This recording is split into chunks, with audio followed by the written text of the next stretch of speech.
The I-70 Speedway has a long history of being bumpy. Just ask Jay Sauter or Mike Eddy or Mike Miller, except the 18 car missed all the action last year.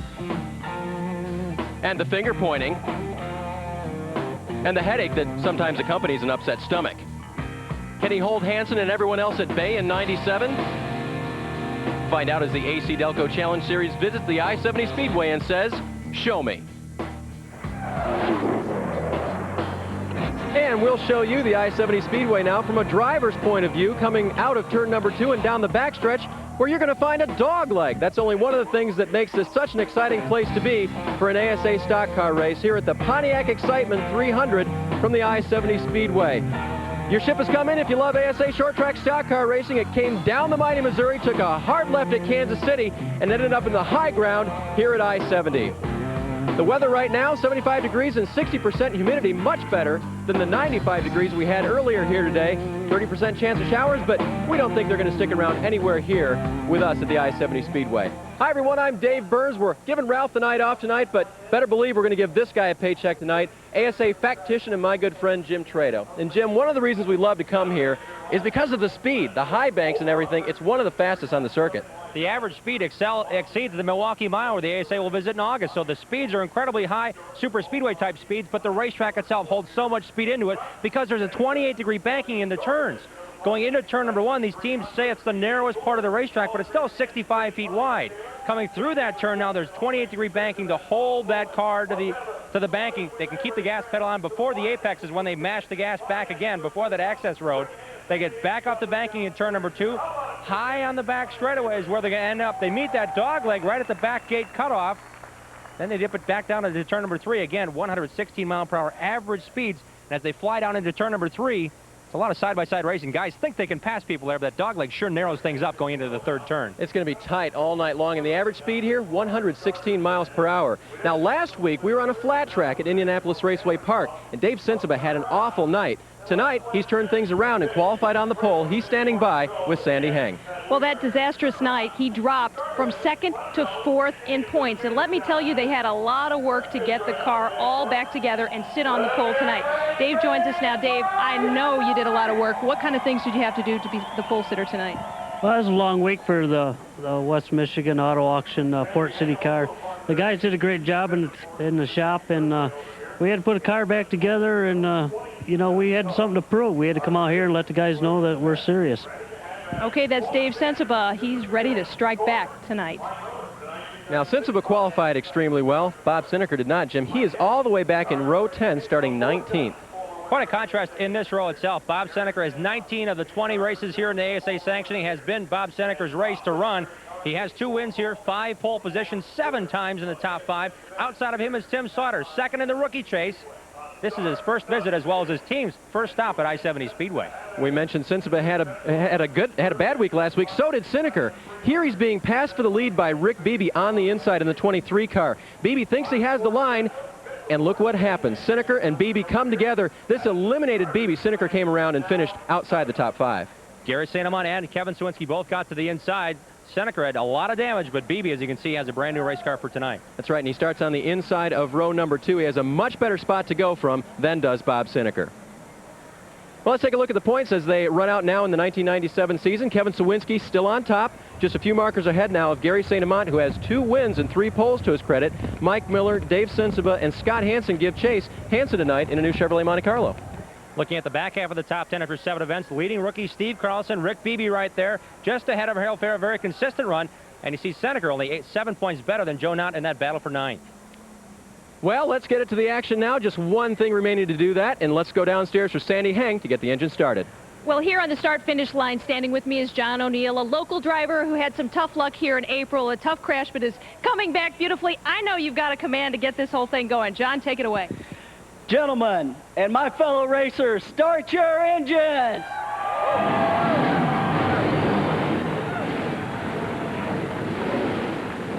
Well, if there's one guy who could show him here, it was John O'Neill. He'll be up with us in the booth later. Stay tuned for the Pontiac Excitement 300.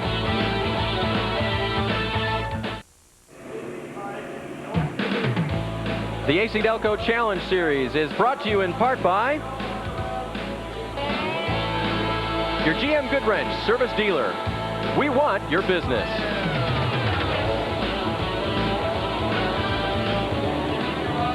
Well, there it is, folks. Mr. Sunshine peeking through the storm clouds surrounding the I-70 Speedway in Odessa, Missouri. But they say it's only about a 30% chance, so we're hoping for that 70% worth of sunshine remaining here in the early evening here at I-70. We had a scare earlier for the weather, but it looks like it's subsiding. We should have some great racing here tonight, Dave. Let's take a look at the grid now. On row number 1, Dave Sensiba, the pole sitter. Just talked to him. 115 miles per hour. Not quite the track record, but a good showing for him. He knows how to put it up front at the beginning. And so does Kevin Sawinski. Only had a couple of qualifyings off of the front row this year. He'll qualify second.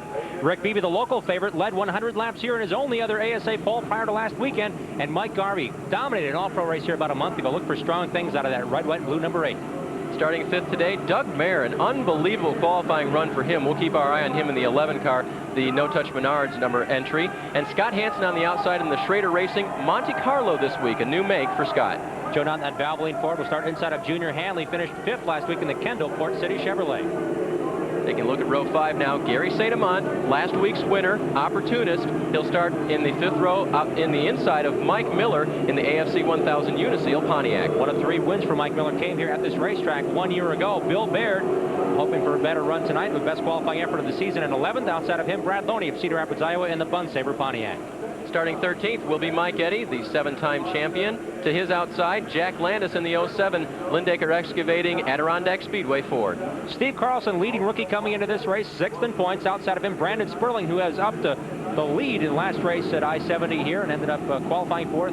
Unfortunately, had an accident and looking for better things here in the 51 car. 9th row will look like this. Steve Holshausen last week looked the strongest he's been all season. And Brett Bell will start to his outside in his 4 Thunderbird. There's the sneaker, Bob Seneca and Tim Sauter. We talked about the battle in row number 10. Tim Sauter said, I think I'll let Bob get ahead of me and follow him through traffic.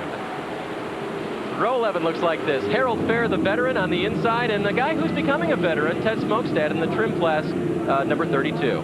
Since January of 1996, Jeff Neal, an ASA start, his 131st American Speed Association start. Outside of him, Tom Jones in the Zero Hero car. We'll keep an eye on that row. The white number 3, normally driven by Conley, and the familiar Zero of Jones.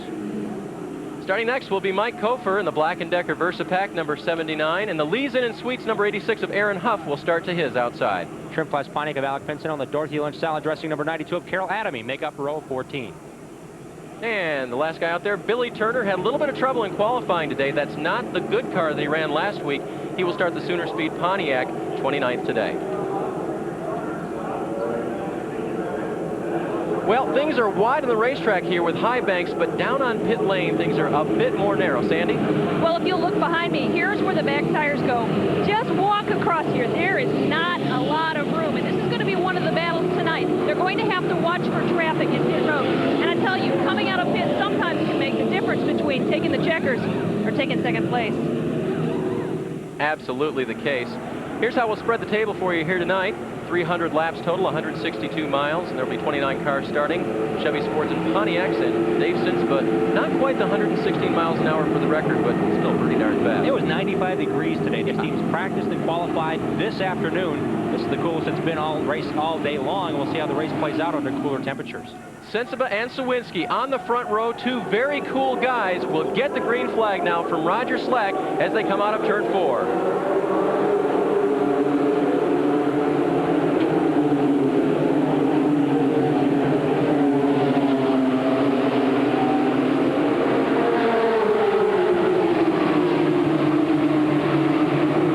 Lap number 1 now off the 4th turn. It is Kevin Sawinski, the points leader for 1997. Very strong, followed by Mike Garvey. Dave Sinsman drifts back to 4th. At the outset, you thought the inside line may have the advantage, but pole sitter Dave Sinsman, that West Michigan Auto Auction Pontiac, back to 4th now. As we mentioned, here's the battle for the 6th position. Junior Hanley, Mike Miller right in there with Scott Hansen in the 52. Hansen dives it down in. A little bit further back, Doug Mayer dropping back very quickly, Jim, after that 5th place qualifying spot. This is about Doug Mayer's 16th start in a stock car. He ran some Trans Am, longtime kart competitor. trying to get things shaken out. Again, he had a great qualifying effort in 5th, but I think he's going to sit behind Gary St. Amant here. He said he wanted to run a bunch of laps, learn a lot from these veterans he's running with tonight. Not a bad place to sit. St. Amant runs very well here at the I-70 Speedway. This is Brad Loney in the 33, Bill Baird in the 26, and there's Mike Eddy already pressuring Bill Baird in the Speedy Pop number 26. Brad Loney finished 3rd in this event in 1995, the lone visit to the Speedway, where they're coming back here twice this year, the AC-Delco Challenge Series. So Loney knows how to get around this joint, and he also likens it to Toledo Speedway, where he scored his only victory of his career 1 year ago in the fall race at Toledo Speedway in Ohio. The double file field has become single file all the way around, but don't let that put you to sleep, because these guys are going to start passing here pretty quick. 300 laps tonight scheduled distance, but definitely want to make a showing. Guys like Mike Eddy, they never like to be back there. These laps are clicking off very quickly, and Mike Eddy does not waste any time getting to the front, where his veteran compatriot, Bob Seneca, will just wait until the race comes to him somewhat. Eddy, I think, trying to get back into that lead lap status form, the domination he's enjoyed almost every season, including last year when he was 13th in points, but he certainly led a number of laps. This year it hasn't been his story. He's coming off a 3rd place finish at IRP, a 2nd place finish at Berlin Raceway, so certainly the corner has turned for the 88 team. We just keep expecting him to break out. It's going to happen one of these times. He's got a good motor program this year. That was his failure in years past. For one, he still had problems with that at the beginning of the year, but now he has the strength. Look at Mayer now, pressure from Loney. Loney going to the outside, and also Baird. He's already got some donuts on the side of that number 26 car. Doug Mayer was in the 10th position. Now you see as Loney and Baird go to the outside. That is 4th position as Mayer drifts back. The 0 car, Tom Jones, already a lap down in the BP Fuel 0. Not having a good weekend so far. Jonesy was not that bad in qualifying, but now heading steadily back and showing last place on the grid. Here's Eddy, the 07 of Landis. Here's your battle for 5th now. Junior Hanley has it. Scott Hansen wants to get it, and he looks high and looks low. Hanley changed to a Pontiac after the 3rd race of the season. Scott Hansen doing the same. Took him 3 days to change the body, actually 2 days to change the body over this week. Coroner Kenny Schrader did not want them to change the Pontiac. Hansen said, we tried everything except the body change to make this car go faster. We want to win races. Kenny said, let's make the change. Hanley made the change, and now Hansen takes the spot away on the outside.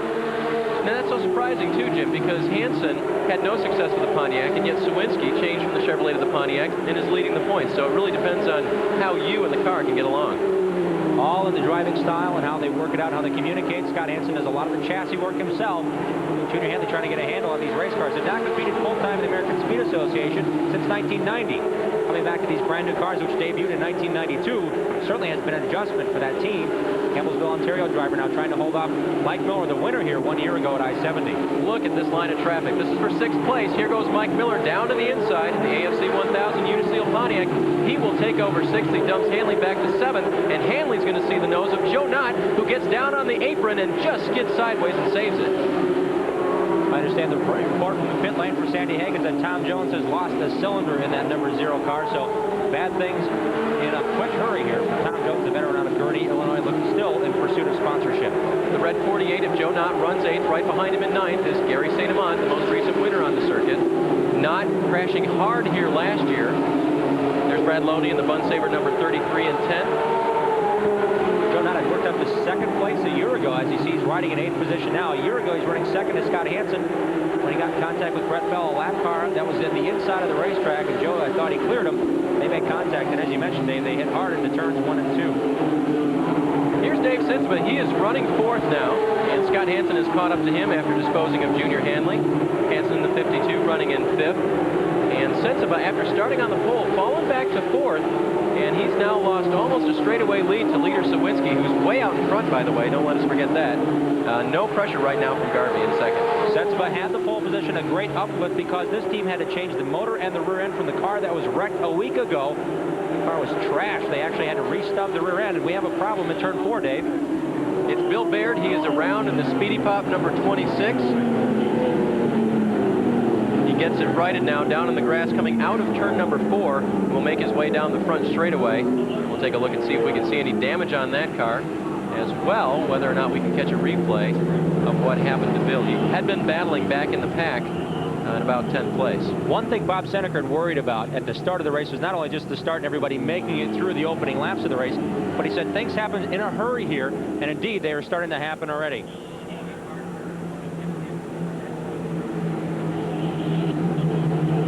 Bill Baird collecting things now. You can see him dropping down to the inside. He'll try to get into the pits, take care of that. Here's Mike Eddy. He's got damage. Look at that crimped hood. A little pushed in there on the nose of his Pontiac. Looks superficial. Well, Kevin Sawinski started on the outside of row number 1. He heads the pack now. We'll step away for just a moment and come back for more on the Pontiac Excitement 300.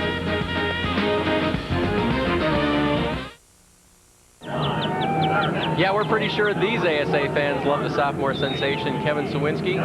Back with you here at the Pontiac Excitement 300 at Odessa, Missouri. Dave Burns and Jim Trado here in the booth with me. Sandy Hangdown on pit road. There's Jeff Neal.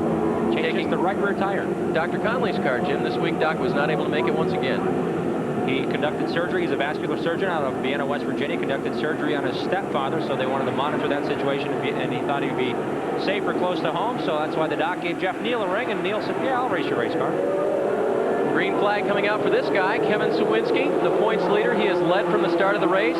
He has been dogged by that red, white, and blue colored car of Mike Garvey right behind him from the start. The car third in line is Bill Baird, who just spun to bring out our first yellow. He did not get a chance to head down pit lane, so imagine he's got some pretty flat spotted Goodyear Eagles right now. And again, he is a lap down to the new race leader, Kevin Sawinski here. Sawinski's led since the outset. I take that back. He missed out leading last week. He had to finish second, Dave. He's led the most laps in 4 of the 7 races thus far, and led in 6, counting this one, of the 7. This is the battle right now for Dave Sinspa in 5th and Mike Miller in 6th. Sinspa again, the pole sitter, fell back just a bit. We haven't seen him actually have the strength to get back up, and now Miller's going to come down to the inside and try to take that spot. Mike Miller used the bottom line. That's where Sensible said he wanted to stay. I talked to him before the race. He said, I need to stay on the inside line because as over the course of time, cars will get loose and they won't be able to hold it to the bottom white stripe. Mike Miller looking a lot cleaner through that turn. Sensible having to fight it a bit on that 28-degree banking in turn 2. Miller in the past has had the nickname Mr. Inside. He used to run a very fast inside line at the Colorado National Speedway when ASA ran out there. Always seems to have a knack for taking the short way around the track. Well, he's an engineer, Jim, so I guess he's always looking for that engineering advantage. Computer-aided design suspension. Again, these cars are stock from firewall to firewall. He's on his own front hoop where they hook up with the shock absorbers, where they mount to also the spindle angles. Everything that hooks on the front end that bolts on. The pickup points are somewhat flexible. ASA does not dictate where those pickup points have to be, and Mike Miller's car is set up a lot different than any other car here on the racetrack. Keeping our eye on this battle, it is for 5th place. Dave Sinspa is the red and white number 6. Mike Miller is the red and white number 18. And Miller won the race here last year at I-70. It was his first of 3 in 1996, and really a confidence booster for that veteran driver.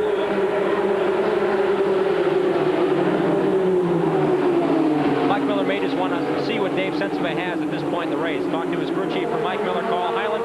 They said last year they had to make a 4th pit stop. Somewhat unexpected, but they did not like the set of right side tires they had. He said this 18 car will come down pit lane between 50 and 70 laps to go to get a final adjustment. So they have their pit strategy planned out. Last race, I was surprised at the number of teams that planned and executed just 1 pit stop in a 200-lap contest at the Big Half at Indianapolis Raceway Park. Yeah, it's going to be interesting to see what they want to pull off here tonight. The high banks here really do wreak havoc on these cars. They pressure the suspension in a big way. They put greater pressure on the tires, and the chances of getting a flat or something like that are increased with the pressures on these Goodyear Racing Eagles.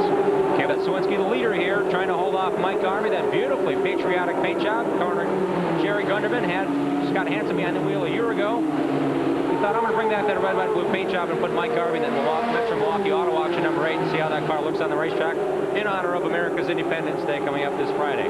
Not a bad thing for Garvey here at I-70, who won a race just a few weeks back, an all-pro race here, and dominated it. So Garvey definitely on a hot streak here at I-70.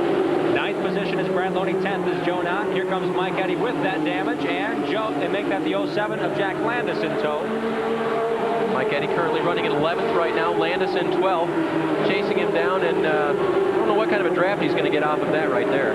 But Eddy definitely with some damage to the front of the hood. That will be ineffective for Mike Eddy, not to mention how low he sits in the race car. The black Goodwrench sponsorship on the car looks a lot like Earnhardt's car. See how Eddy is now having to peek his head above that bent front hood to keep it on the racetrack. Here you see that he knows the racing line, and most drivers look at right where the windshield meets up with the door panel, but Mike Eddy having to peer over that damage may have slowed his effort. He might be the fastest car on the racetrack, but we may never know that because of that vision impairment. What do you want to bet he can drive this track with his eyes closed, huh?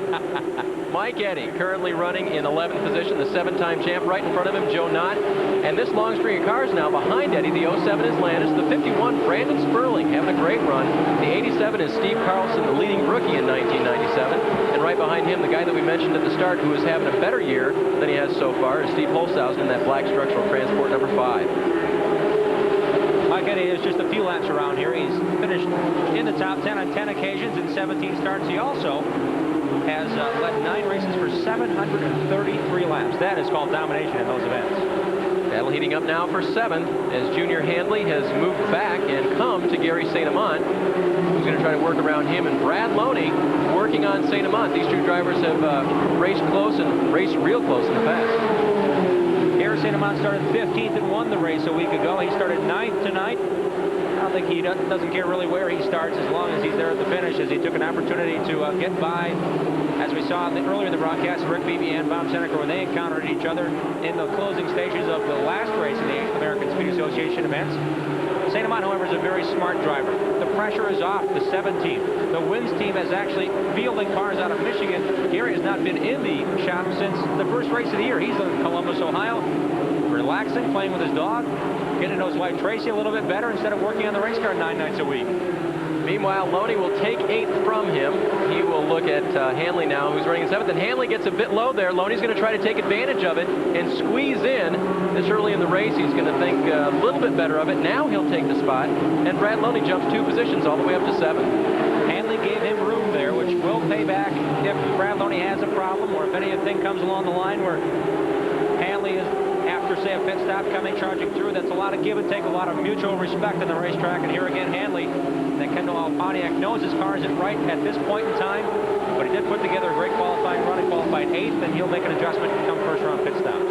And that's a Port City car, which Junior is getting used to, wrenching on and driving. I want to know that they've had good success last week at IRP. Here's a guy having good success here at I-70. It's Kevin Sawinski, still your leader, as he was from the outset here at the I-70 Speedway. We'll be right back with more excitement. It's the Pontiac Excitement 300.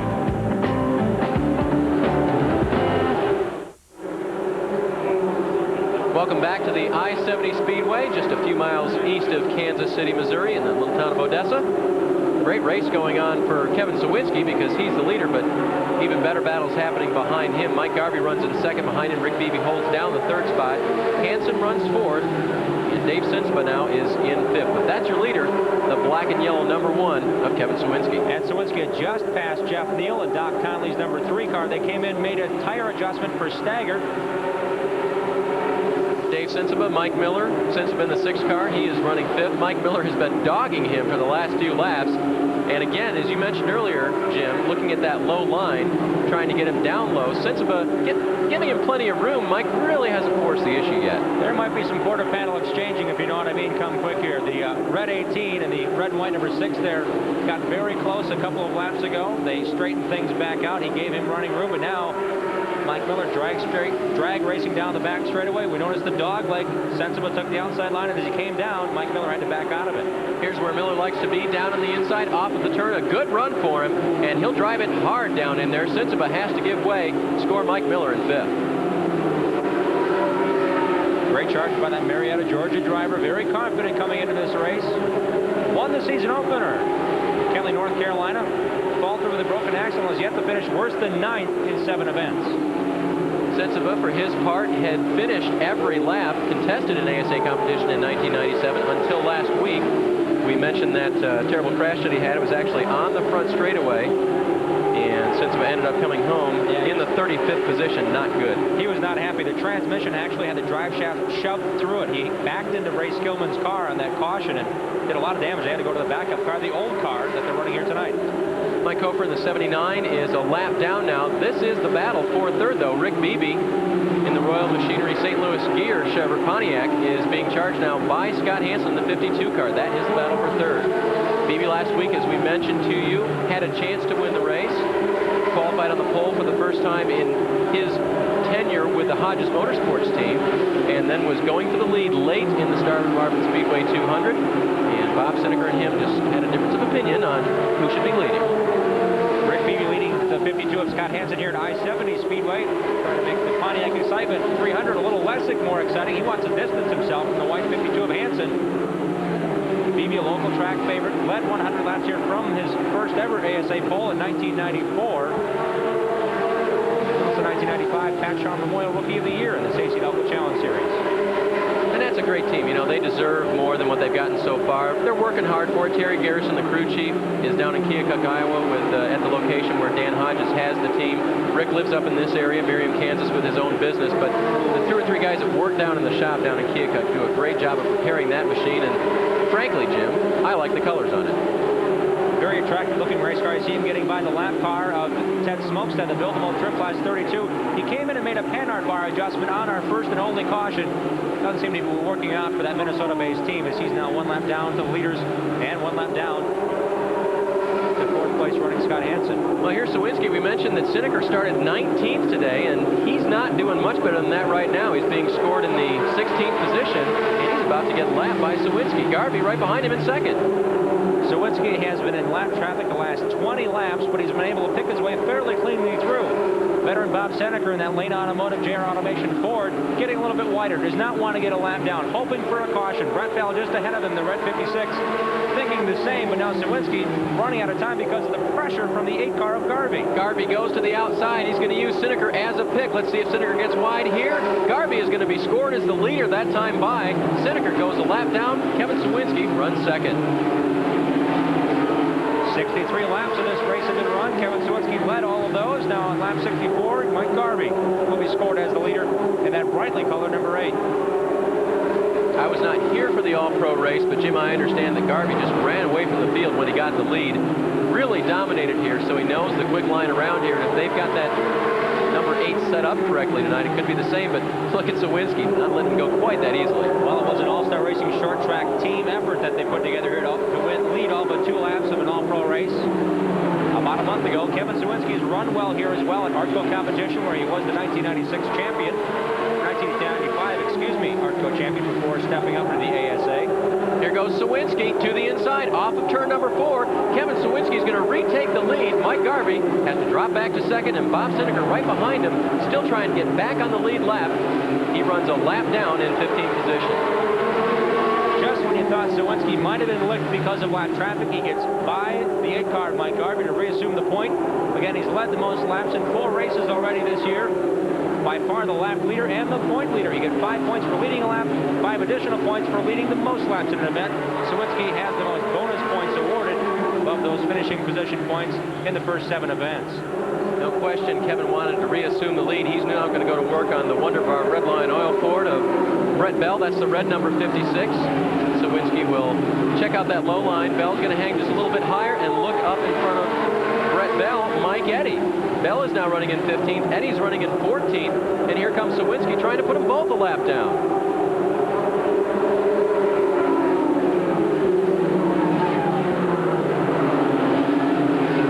Here's Bill Baird. Heavy smoke now coming from the Speedy Pop Popcorn, number 26. Baird had problems earlier and spun, currently being shown in 18th position. Baird qualified 11th, brought up the only caution of the event. Back up front, lap 18. Back up front to the leaders.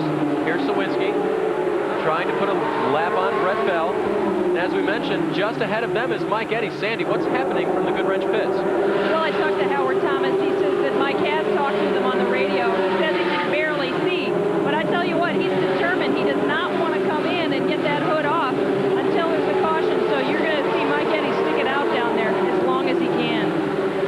We had the one caution, but it was very brief. Didn't really give anybody time to come in and do anything. In fact, the guy that spun, Bill Baird, didn't even come in. He stayed out on the track.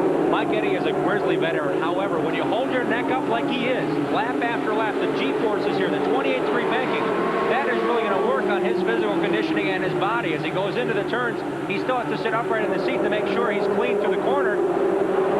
That cannot be the way he wants to get around this big half-mile racetrack. They're exceeding 115 miles per hour average speed. As you now see Brett Bell and the leader right behind him, Sawinski. So it's not Garvey in the camp of the 88 car. He's looking right where that bend is in the front hood of the Goodwrench Pontiac. Little tap now from Sawinski trying to get by Bell. See if he can root his way by. And he will get that inside position now. Brett's going to give way. Mike Garvey in second place in the red, white, and blue number 8 will slide through as well.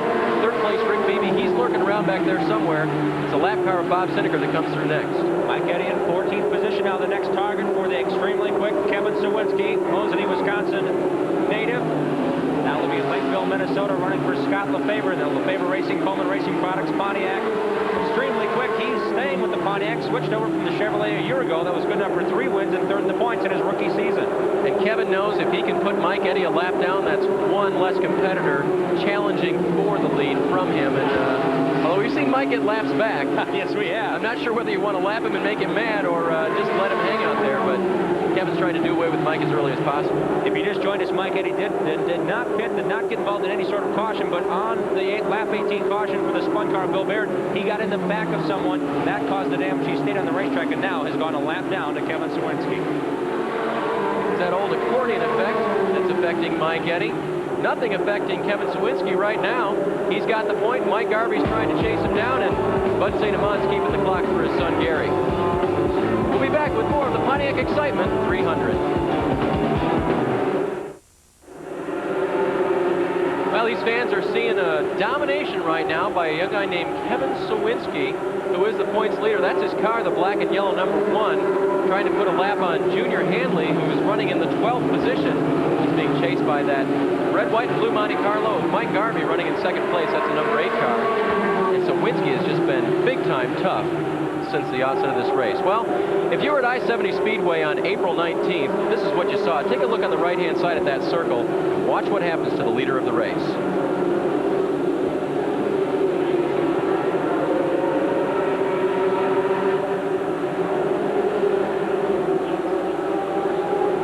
Out of nowhere, leader John O'Neill slams hard. I mean, he had the field beat, and he slams hard into the turn 1 wall and just decimated that car. And you know what?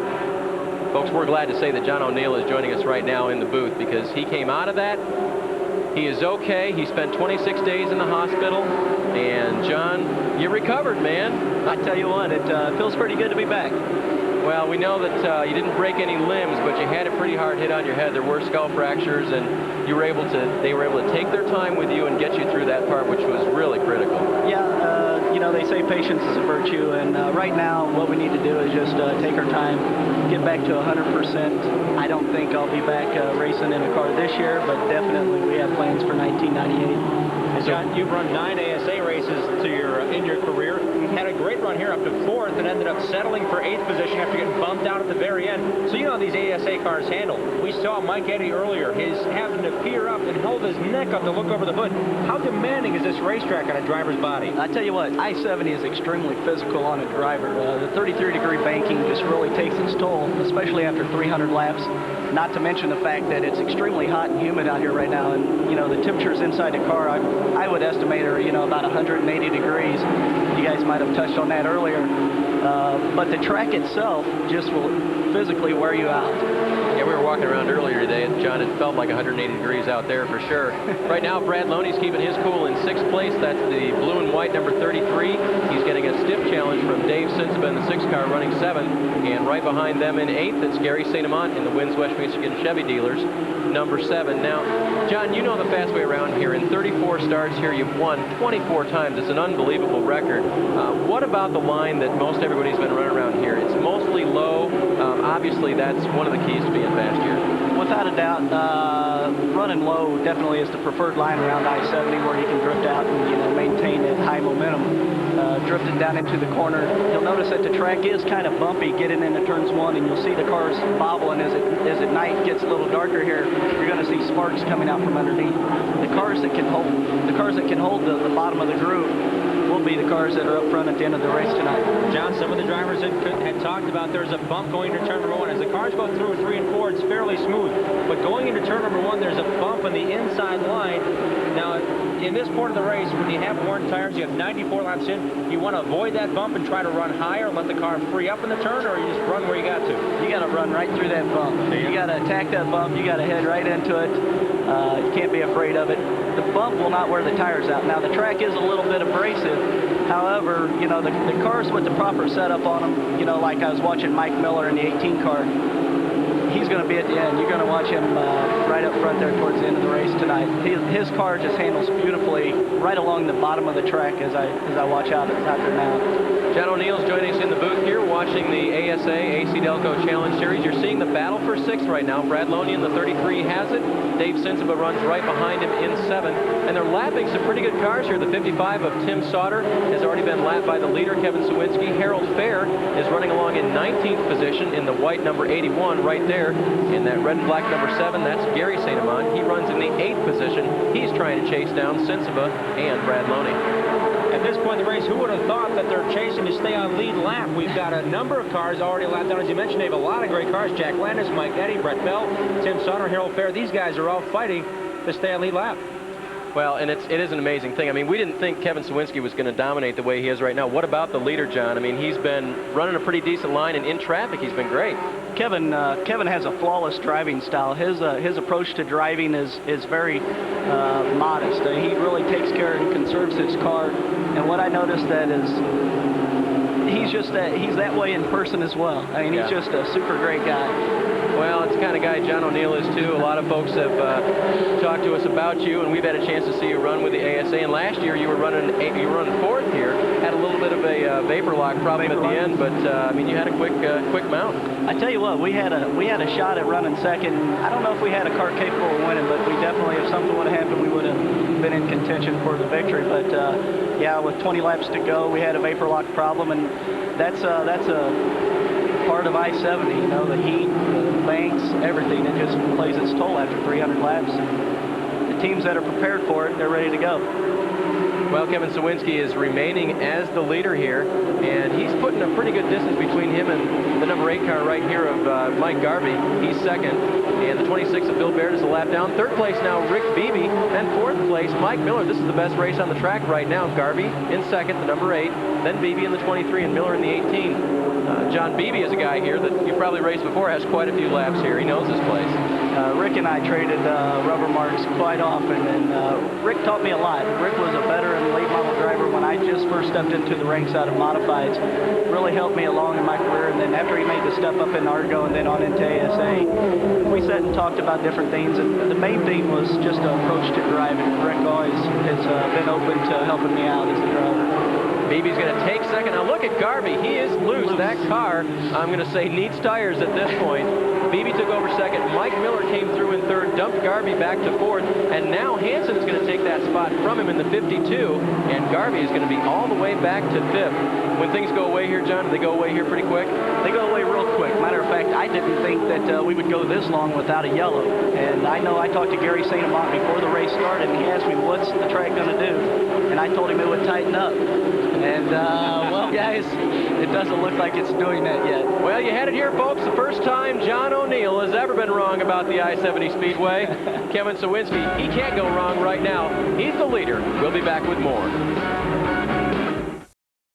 The artistry of one Mr. Bo Gray bringing us back to the I-70 Speedway here at the site of the Pontiac Excitement 300. The AC-Delco Challenge Series making another visit to this high bank speed plant. Dave Burns with you here along with Jim Trado and Sandy Hang, and also a guy who's run a few laps here, John O'Neill, is joining us in the booth, and we're watching this guy, the number 1 car of Kevin Sawinski, work everybody over. Earlier this year we saw Jack Landis do it and Kenley, and this is probably the most dominant we've seen anybody since that time. Sawinski now putting a lap on Aaron Huff, putting another lap maybe on the 55 of Tim Sauter, and right ahead of him, Mike Eddy, who is already 1 lap down.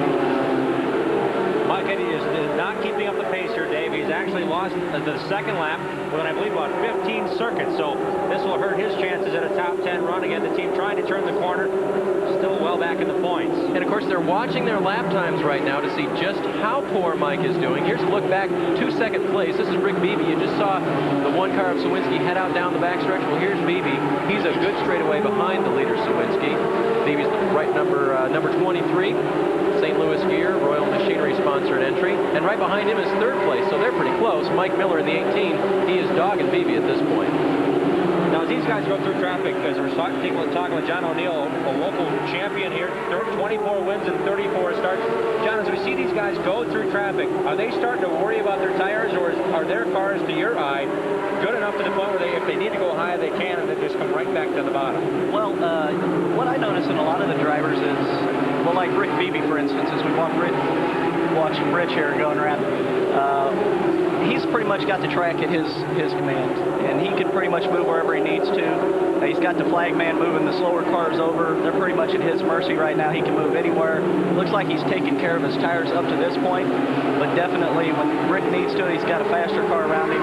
Right now, it just looks like to me that Mike Miller's just willing to follow him right through and let him lead him up to the front. Hopefully run down Kevin Sawinski. Beebe in the 23 flashes by the start and finish line one more time. Already mentioned last week had a chance at winning at a track where we weren't really sure that he would be that strong. He proved his dominance after starting on the pole. This week, Beebe, of course, expected to do great things here at I-70. And we've gone 100 laps in the American Speed Association on a short track without a caution, so the officials have called the competition yellow. Roger Slack waving the field on caution. This does two things. Number one, it bunches up the field.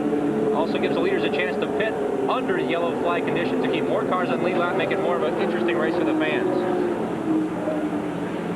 Well, Sandy's going to stand by on pit road here as soon as the leaders get the okay to come down. The pit's closed sign is out right now. And John, got to ask you, as a driver, I know if you're leading the race, you hate to see the competition yellow, but from a driver's point of view, understanding what this sport is all about, it's a good thing for the fans. How do you feel about the competition yellow? I think it has its place in certain series. ASA has adapted to the competition yellow rather well, and I think that it's a good thing for the sport. Well, as we saw, Kevin Sawinski was just making a shambles in this field. There were still 8 cars left on the lead lap, and that was all. Kevin Sawinski had passed everybody else. The first car off of the lead lap is the 51 of Brandon Sperling running in 9th. Here comes Kevin Sawinski now down off of turn number 4 on this very narrow pit lane, as Sandy described to us earlier, and Kevin's pit will be all the way down at the front end of the pits. Rick Beebe's is going to be right next to him, and we'll just see what they can do. Sawinski's crew was fastest out almost every time the last couple of weeks. Let's go down to Sandy. Well, the general consensus here on pit road is right side tires. So many cars have been battling loose condition. Sawinski's team says he's in pretty good shape. You're seeing him put on the right side. Whoa, they got a tire, got away on them. They're down and away. Oh, we've got a little bit of a traffic jam coming out of pit road here. Big time traffic jam, and look out, there goes. Beebe is trapped. He's out. He was stuck, and Scott Hansen and Brad Loney got together. That's probably the biggest problem here, John, in terms of running a race with the pit stops, as ASA does, is getting in and out of there. Without a doubt, I noticed that, and I race here every week, we normally don't have to do pit stops. The biggest race that we'll ever run, our biggest lap race, is about 100 laps where you don't even have to pit. And what I've noticed is that some of the guys, especially these cars, you have so many different competitors, and they are bunched up pretty tight down in there. Yep, it gets tight. Kevin Sawinski, the leader, came out unscathed. This guy, Rick Beebe, came out in 6th. And Roger Slack, he's watching every one of them. We'll be back soon with more of the Pontiac Excitement 300. And this is going to be why, because during pit stops, we had a tire get away from another crew.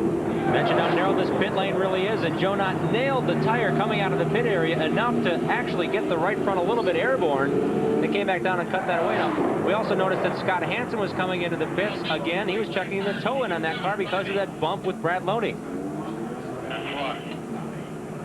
Let's take another look now and just see the whole thing. There's that tire, Jim. Joe Knott did not see it whatsoever. You see the car skip.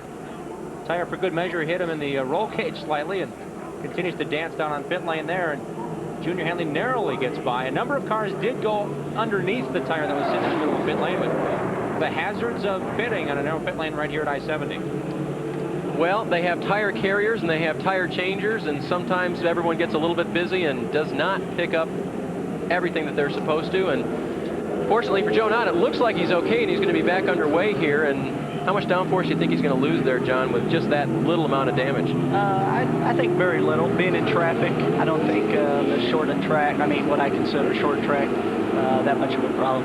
And for Knott, it's much better than he ended up last year. He was in the wall in turns 1 and 2, so he'll take that over a full body wreck.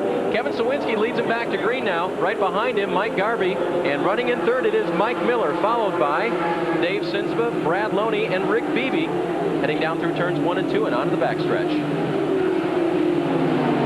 This is where the tire guys and the drivers need to communicate 100% to get what the driver needs. If it's a little less air pressure, a little more air pressure, the tire size differences. It'll take a few laps here, and I'm sure all these guys want the brand new sticker Goodyear Eagles to get maximum traction, but again, it's a matter of touch and finesse. We saw that Mike Garvey was extremely loose. He made up some action in the pits. He made up some positions, actually, as he's now second behind Sawinski. The guy who got the short stick on that was the 23 of Rick Beebe. He lost 5 positions in the pits because of the narrow action. And as you see, he's right now behind the 33 of Loney. Loney's running 5th. 4th is Dave Sinsva. Loney trying to put some pressure on him. There's the 6th place car of Beebe, the 23, and the number 7 of Gary St. Amand running in the 7th position. These cars running just a bit off of the lead pack of 3 as Sawinski, Garvey, and Miller pull away. There's your difference there. Here's Gary St. Amand running back in the 7th position. One final thought, Dave, on the pit stop itself. All the lead lap cars came down first, but these pit stalls were chosen 1 race ago based on point standings. Kevin Sawinski had that luxury at Berlin Raceway where he continued to beat Mike Eddy out of the pits. He also had the opportunity here to pick any pit stall in pit lane, being the point leader. He said, I want the #1 pit stall. Rick Beebe was 3 pits back. We saw Scott Hansen and Brad Loney actually hit enough that sent Hansen back down pit lane, and Beebe, waiting his turn, comes out 5th or 6th in the line. For more on Beebe, who runs in 6th, let's go down to Sandy Heng. Well, here's where Beebe got blocked, and you can see he was very anxious to get out once he did. Look at these marks coming out of pit road. You bet he was in a hurry when he finally got out. Beebe locked in between the 7 of St. Amand and the 33 of Loney. Hard to say really whether he's got much of an advantage over what he had earlier. He was running up in the 3rd position, actually in 2nd position, and dropped back, as we mentioned. Now he's not really able to head Sinsva or Loney as they head through turns 1 and 2. Lap 135 in the books. The leader is Kevin Sawinski, followed by Mike Garvey and Mike Miller. Here they are. Mike Miller has gotten around Mike Garvey for 2nd.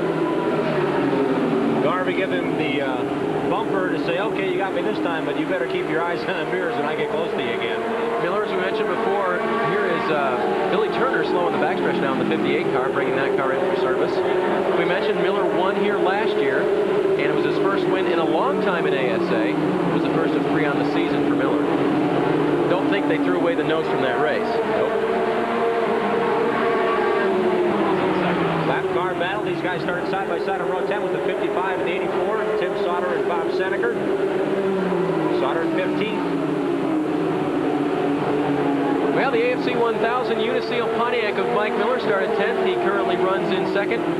He's trying to chase down this guy. It's Kevin Sawinski, who has led most of the way and with fast pit work, got in and out and retained the lead. Back with more in a moment.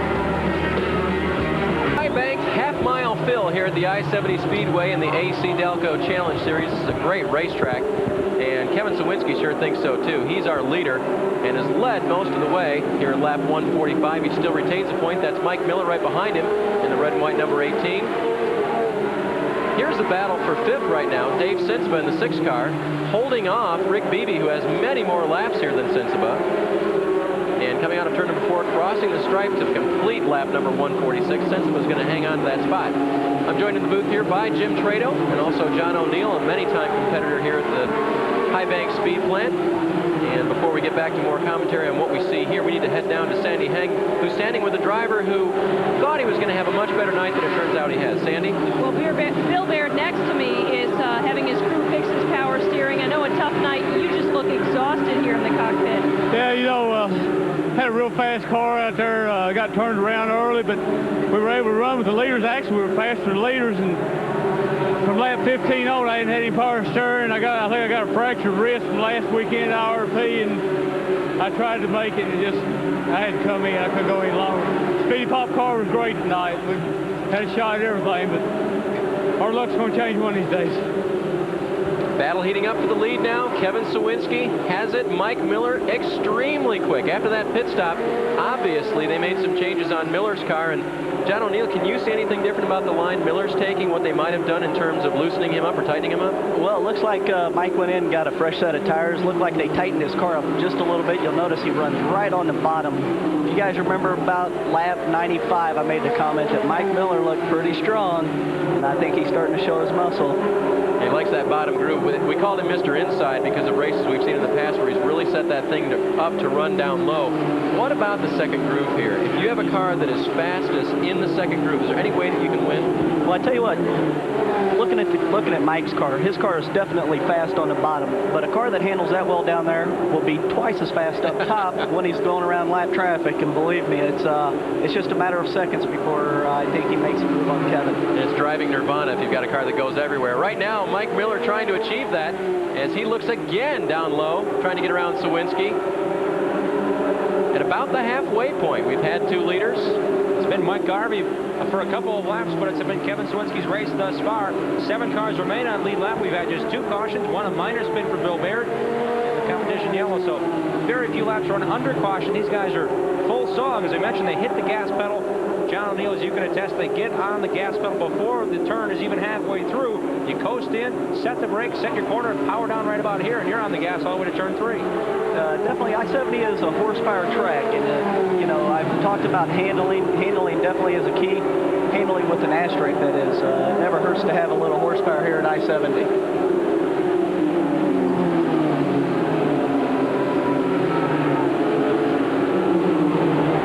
Kevin Sawinski, the leader, going around Alec Pinsnow in the 93 car, the Crew Class Build-A-Mold car. Mike Miller chasing him down in second. Sandy, you have more on Mike Miller's story. That's not necessarily a surprise, but they didn't get here very easily. No, they didn't. I was just talking with Carl Hyland a few moments ago, his crew chief, and let me tell you, he's a happy camper right now. They feel the car is hooked up. They've had a lot of difficulty the last few days. They were hoping to have a new motor for this race. They were waiting and waiting and waiting for the motor. They took the old out. The thing never arrived, so they were in the parking lot of the hotel. The thing didn't arrive. They put the old motor back in, and wouldn't you know, an hour after they did it, the new motor got there. So they are racing with one of their older motors. They're going to save the motor, the new one, for Kokana. So, but they're happy that it's hooked up tonight. And there was a good look at Big Carl Heinlein, the crew chief for Mike Miller. And I might say that Mike Miller also took time out to tape a little TV with us on Thursday at his shop near Atlanta, Georgia. So we've really packed his week. Jack Landis just came down pit lane with a flat right front tire on that Adirondack International Speedway Ford, and that'll put him a couple more laps down. Forbes was, the 07 of Landis is running extremely strong here today. Lost just a lap early, but it was running in contention for a top 10. Big battle right now for 5th. Dave Sinsma trying to hold off Rick Beebe on the outside. Beebe in the 23 gets the spot. He will put Sinsma back to 6th now. And St. Amant right there in 7th, the 7 car. Right behind them, the 84 of Bob Sineker is laps down. Rick Beebe had a sincere shot at winning this race 1 year ago. He led from 170 to like 250 laps into the race, so he led a lot of the race at laps as they started to click him off in the opposite direction, counting down to the end, and then he encountered a problem. So Beebe trying to last here for 300 laps. He ended up in the 12th position, 9 laps down at the finish. So unfortunately for Beebe, it was not a complete 300 laps, and he's trying to make sure it happens here tonight. We see the 6 of Sensible sat on the pole, and Gary St. Amant winless here at I-70 Speed. Actually, he did have a win here in 1995, so take that back. Those guys both know how to get around here. Look at Joe Knott get loose as the leader, Kevin Sawinski, will come by and try to put a lap on him. At the same time, he was getting pressure again from Mike Miller in the 18 car. So as the leaders battle, and now 3rd place, Mike Garvey coming into the picture, also getting under the 48 of Knott. They put Knott a lap back, and Garvey in that red, white, and blue paint scheme will go after the 2 leaders.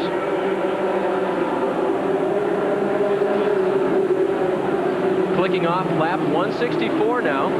This is 6th. Gary St. Amant skating it out there like he has no tires. They just got him recently. Gary driving hard now, has that low line and gets underneath Sinsma. He will put Sinsma back to 7th, and Sinsma will not lose a position there, although Bob Sineker is running in the 8th position, but a lap down. Sineker trying to charge his way to the front, and unfortunately for Sineker, he's unable to hold that inside line as he wanted to early on. Junior Hanley is running in 18th. He is 2 laps off the pace.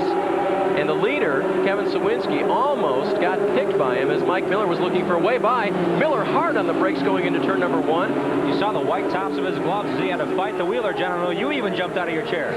Oh, I know why, John. That's kind of where things started for you earlier this year, didn't they? Let me tell you guys, my reaction still worked, and I was driving the car there for Mike when we was heading into turn 1.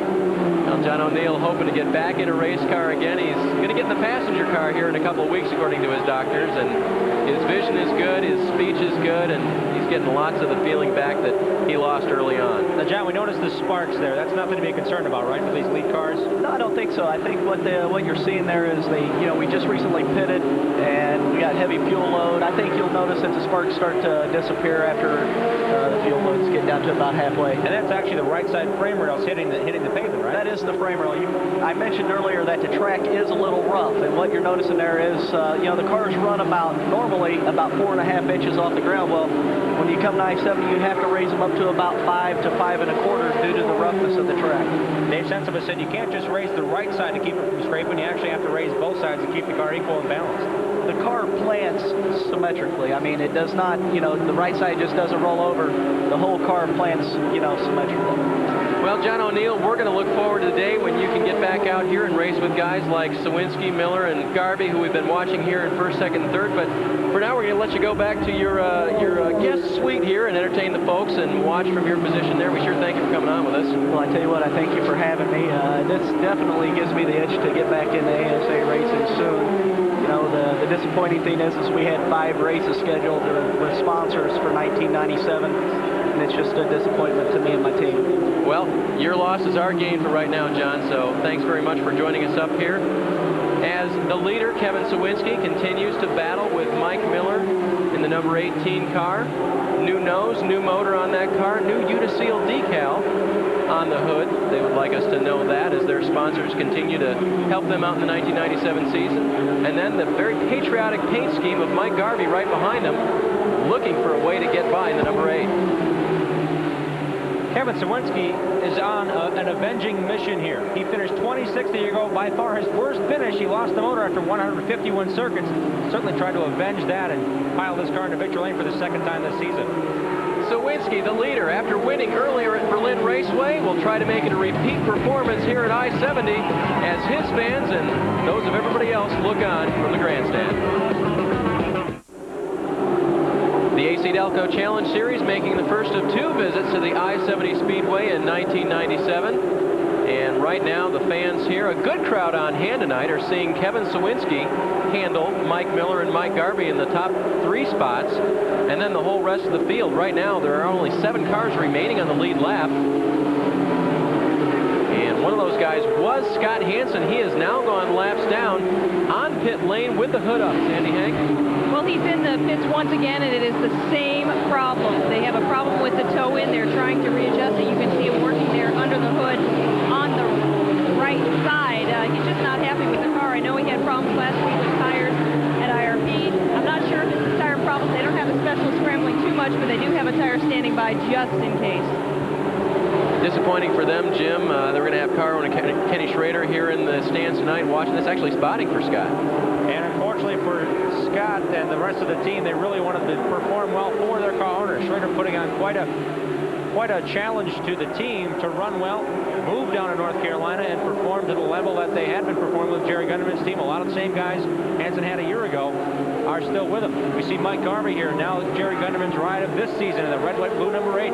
That team has come together. The first race of the year, they had a different driver behind the wheel, Matt Kenseth. Garvey's now climbed to 20th in points, but without tire problems a week ago at IRP, due to punctures, he might be in this serious point hunt. He unfortunately did not run so well. He finished up 17th, and look at this. Steve Carlson smoking now. He was being shown in 11th position and off of the lead lap. He was 1 lap down, but big problems for him now as we see smoke and possibly fire out of the right rear. Looks like he may have burned up a brake rotor, Jim.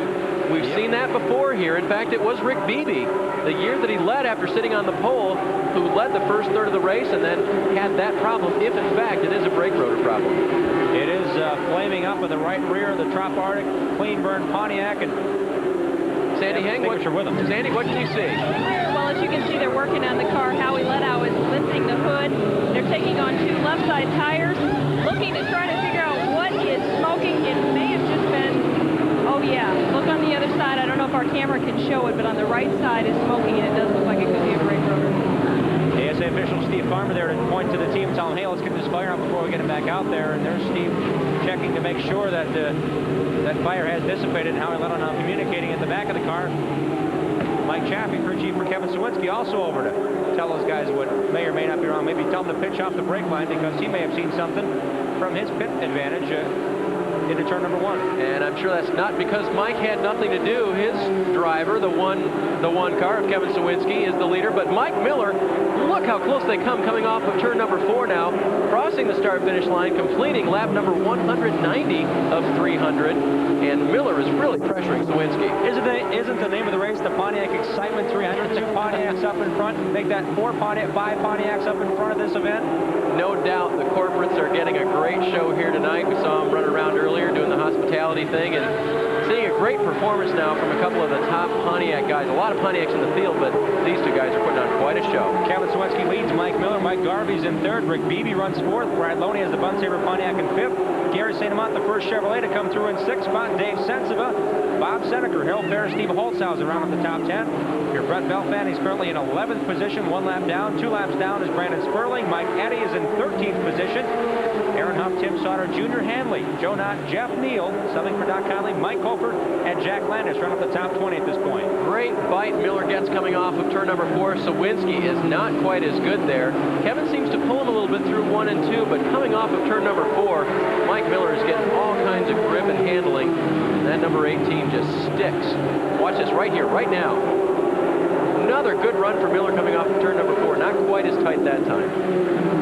Mike Miller did not lead until the final 30 circuits of the event. He stayed right with the leaders a year ago here at I-70 Speedway to record the victory. Made that pass with 30 laps to go, passing Scott Hansen, but it was another race like this. Mike Miller's doing a carbon copy. They came in for right side tires on that first caution. Next caution, you know that 18 car is going to come down for left side tires. The Uniseal team certainly has things working their way. Sawinski able at one point in the race to lead by 20-25 car lengths. With all that pressure, he might have used up a little more tires than he wanted to at this point in the race.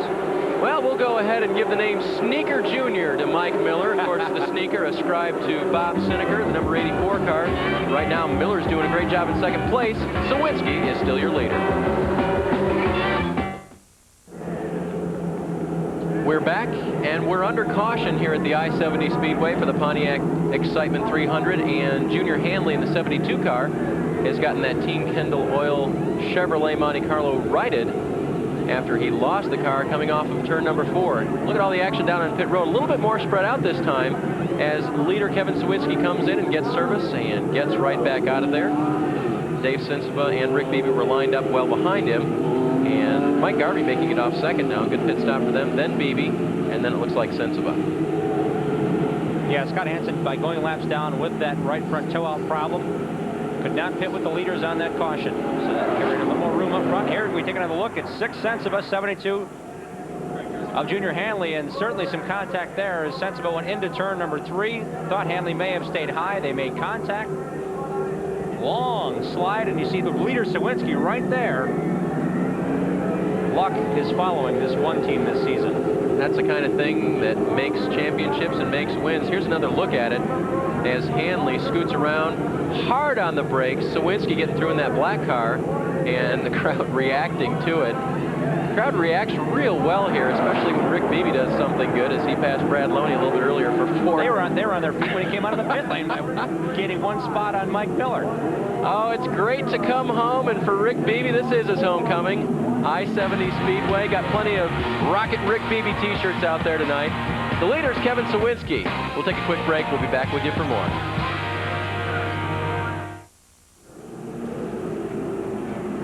Welcome back to the I-70 Speedway here in Odessa, Missouri. We're getting ready to go back to green now with this guy, the number 1 car of Kevin Sawinski in the lead. The 2 cars in front of him, the 92, 3 cars in front of him, 86 of Aaron Huff, the 92 of Carol Adamy, and the 07 of Jack Landis are not in the lead lap. Therefore, the 1 car of Sawinski retains the lead. We just had a round of pit stops, your lead lap and your not lead lap cars all coming down pit lane. Very busy place. And they're back at it here at I-70, where Dave Burns and Jim Trado and Sandy Hang are bringing you all the action here in the AC-Delco Challenge Series. Mike Miller came in and out of the pits, and Sandy has an update. Well, I tell you what, Carl Hyland standing on top off of the tool cabinet. They're very happy with the car. Mike cannot miss his pits. Look what he's got. It's not a blue light special at Kmart, everybody. It's a light.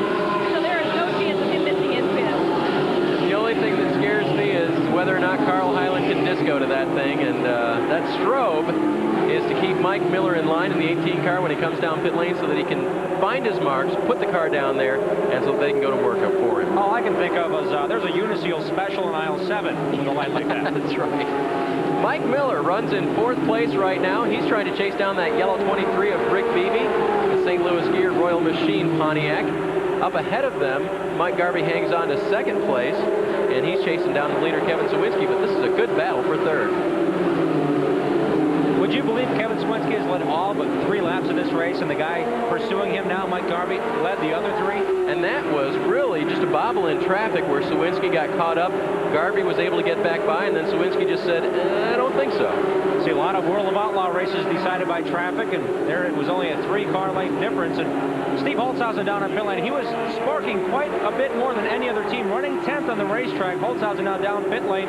Check out the right side of the 5-car, and unfortunately for him, he had a top 10 run going with that structural transport forward. Mike Miller grabs 3rd. Let's take a look here at Steve Holtzhausen. They're going to the right side down there.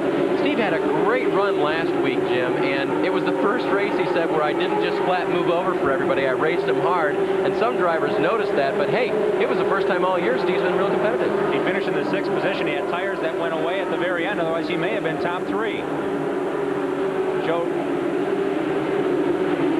And they're going to continue to work there on the 5-car of Steve Holtzhausen. Here's Bob Sineker. He is going to remain in the 9th position.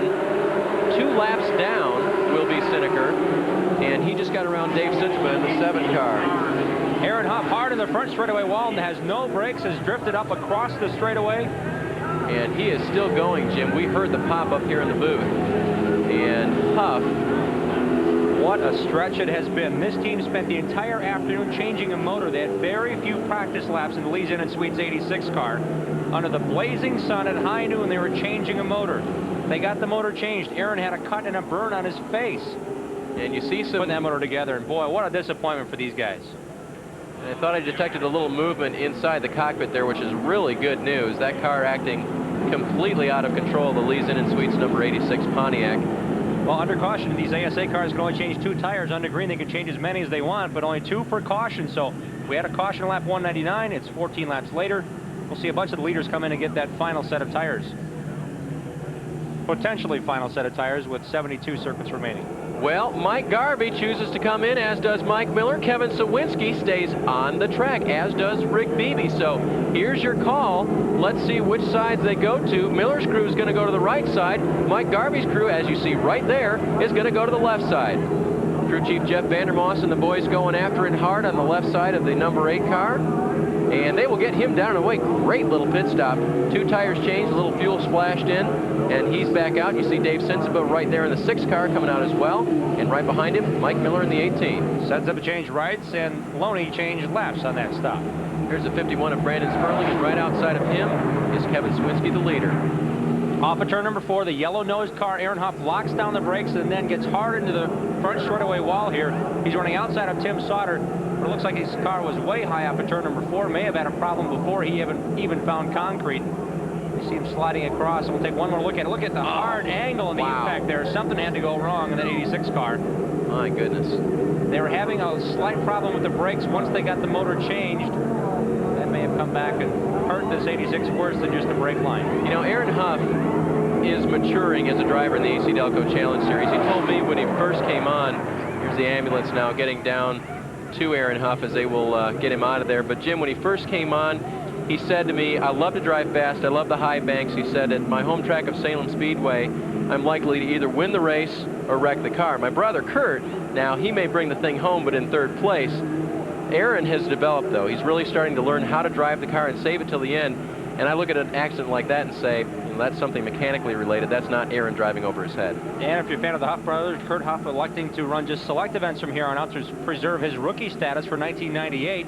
His brother Aaron Huff was a Rookie of the Year contender in 1996, coming over from cross-country motorcycle racing, ran the world over on a motorcycle through the weeds and over the hills and through the valleys in international competition. Aaron is a compact, he's a shorter guy, but very compact, very muscular upper build, which may have helped him with that impact there. And let's hope that he comes out of that car okay, but it was a hard lick over in turn number 4. The car finally coming to rest in turns 1 and 2. Here's Steve Holzhausen's car, and Sandy, things not a whole lot better. He's still in the pits. No, it's not looking good. You can look down below, and his crew is working to fix a broken axle. So it could be a few minutes here. Delay for Steve Holzhausen. He's taking in a little water. You know, Steve, it looked like there were a lot of cars with loose conditions out there. How was your car handling before you broke the axle? Well, early on, we were real loose. We blistered the right rear, but we were able to fix the car. It was starting to come around. It was actually running pretty good. You know, we're just a long ways back. Now we broke an axle. It's too bad for this structural transport Thunderbird. I mean, I think we could have made something out of this. Well, temperatures have cooled down quite a bit from qualifying, but it seems like they are still hot in the cockpit and handling on the track. Are you noticing any differences from qualifying? Not really. No, the track seems to be about the same. It's pretty slick. Okay, real slick, and it's going to be a few minutes here for Steve Holzhausen.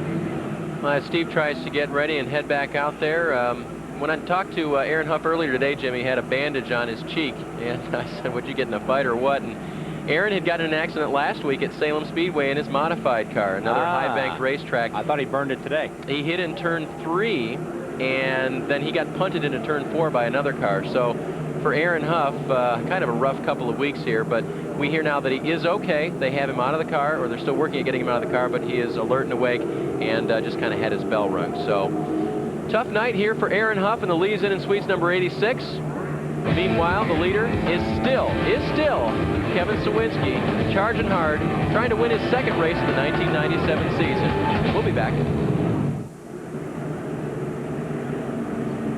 Well, Aaron Huff is going to be put on the stretcher there. He's complaining of some pains in his shoulders and in his ribs. Jim, sounds to me like where the harnesses grabbed him just because of the impact, and because of the impact he had last week, as we mentioned at Salem Speedway. I mean, you just don't heal those in a week's time. It's an aggravation. I know there's a big heavyweight fight coming up. It's almost like you're in fights week to week. Car fights at Salem Speedway, a lot of similarities to this racetrack. High banked, high speed.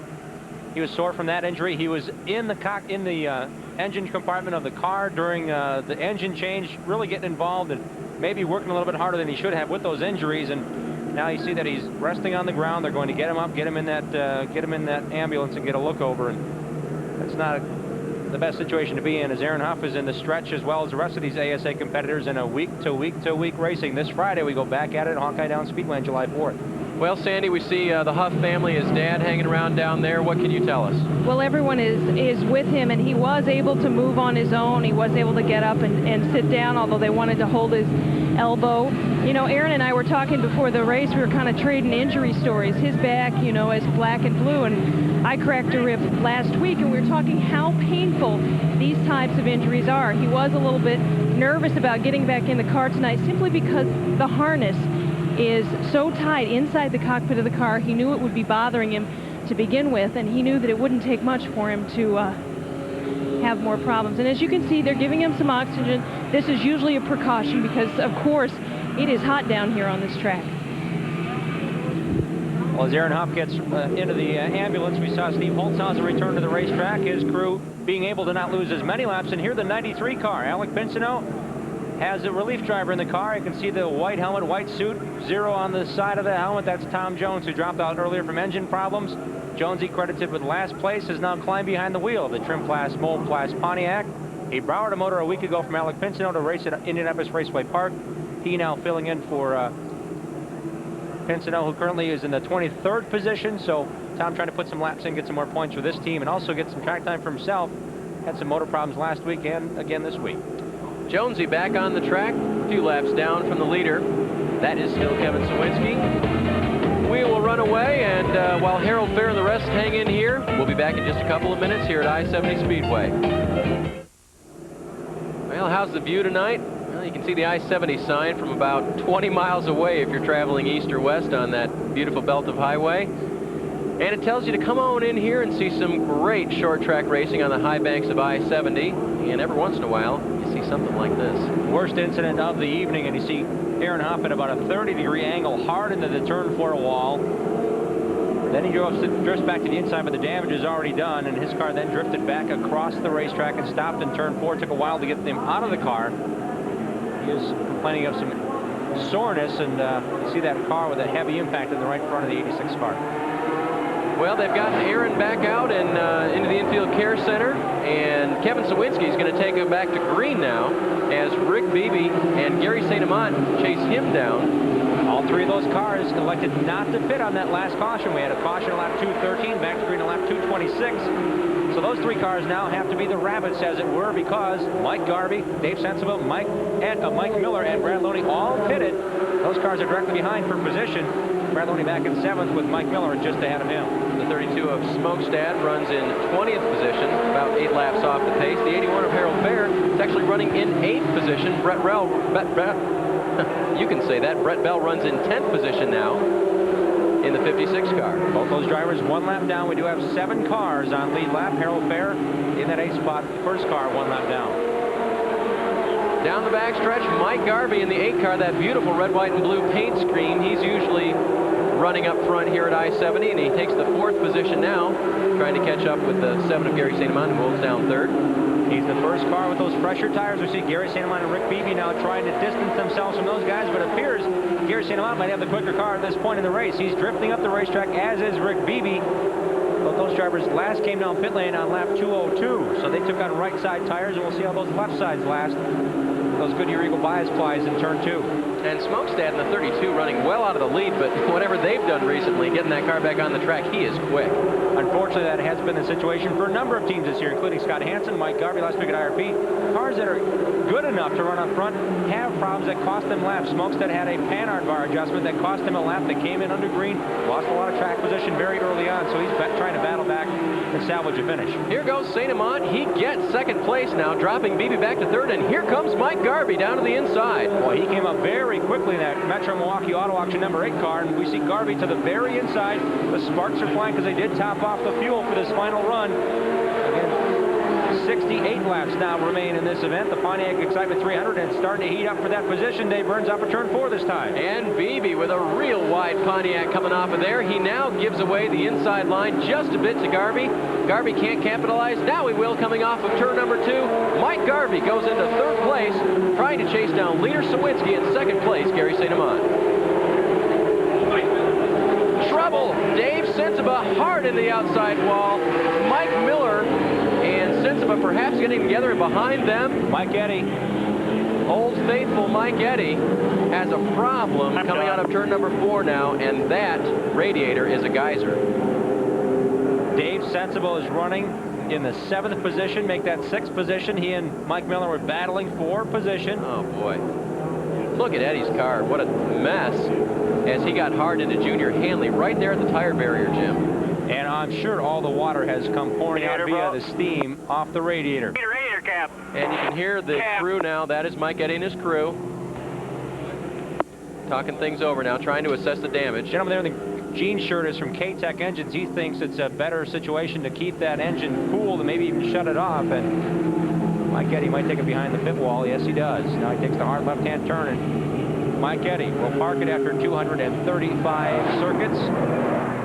Here we are coming into turn number 4, and look how close Mike Miller was to Dave Sensiba. We'll call it probable contact there that sent Sensiba hard on the driver's side into the wall coming off of turn number 4.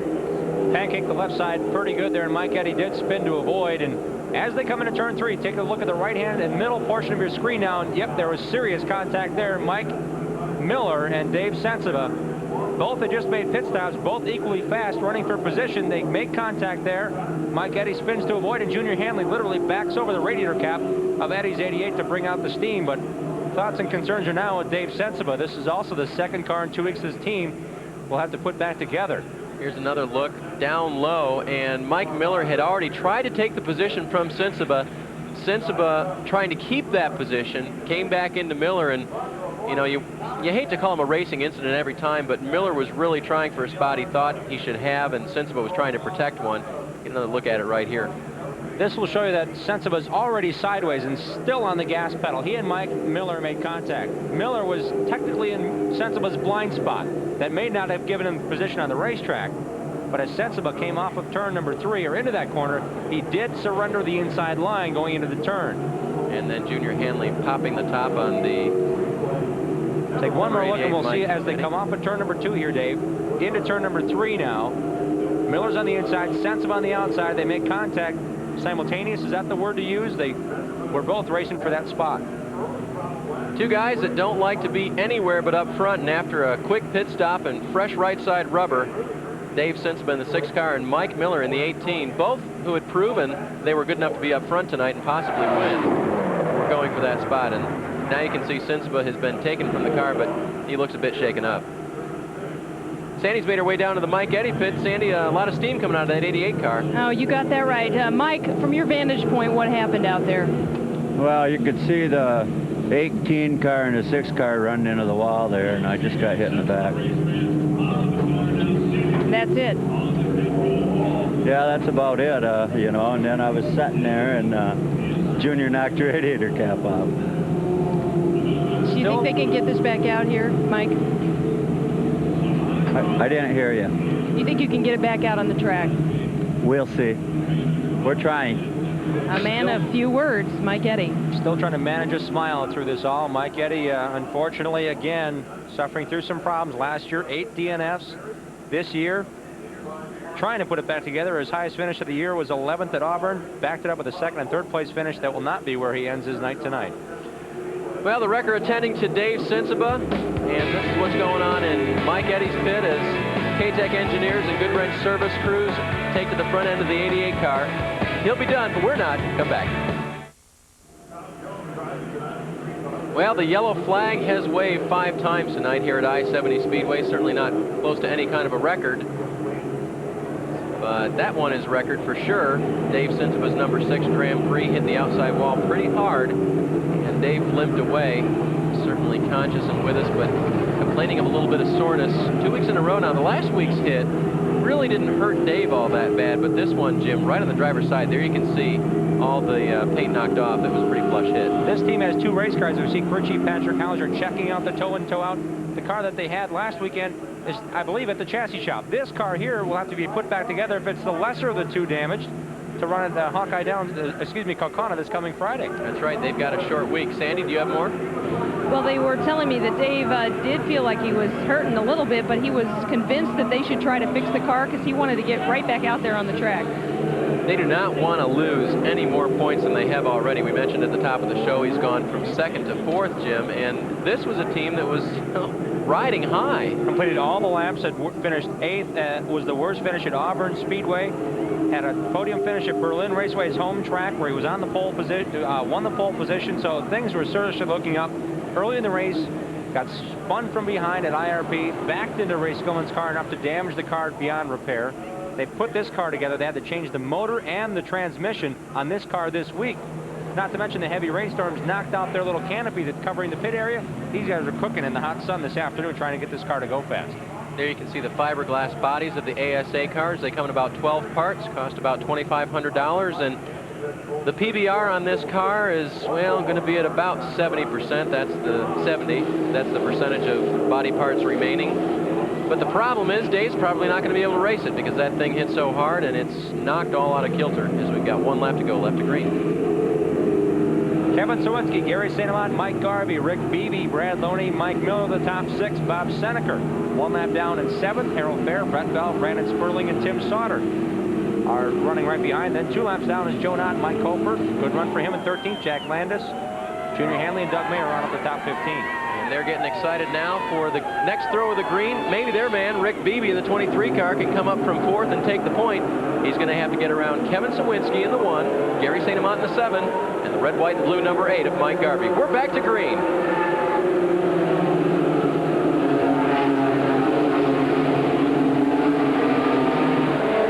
Sawinski pulling it out down the backstretch, 3 car lengths. Now shortened back up to 2. St. Amant, all kinds of pressure from Garvey.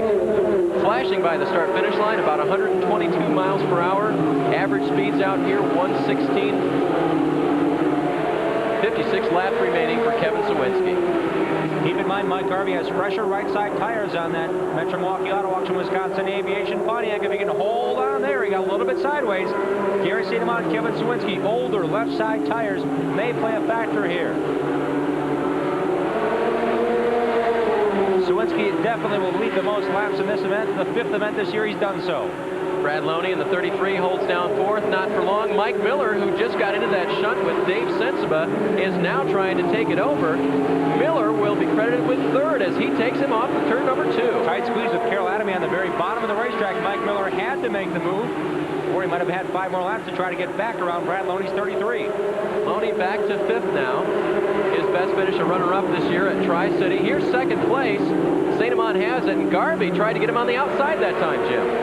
Garvey ran the outside line with worn tires. Now he knows what it's like to run with decent tires. Again, tries the outside of that Wins Chevrolet. And St. Amant slams the door. He'll give him the room now in turn number 1. By the time they get out of turn number 2, higher RPMs for Garvey. St. Amant holds the low line, and Mike Garvey will take over 2nd. Now he needs to duck right down in front of Gary St. Amant and take off to the leader now. Mike Garvey has 2nd position. Sewanee, Georgia driver trying to back up his victory. Peach State Speedway, where he started 33rd and won that race.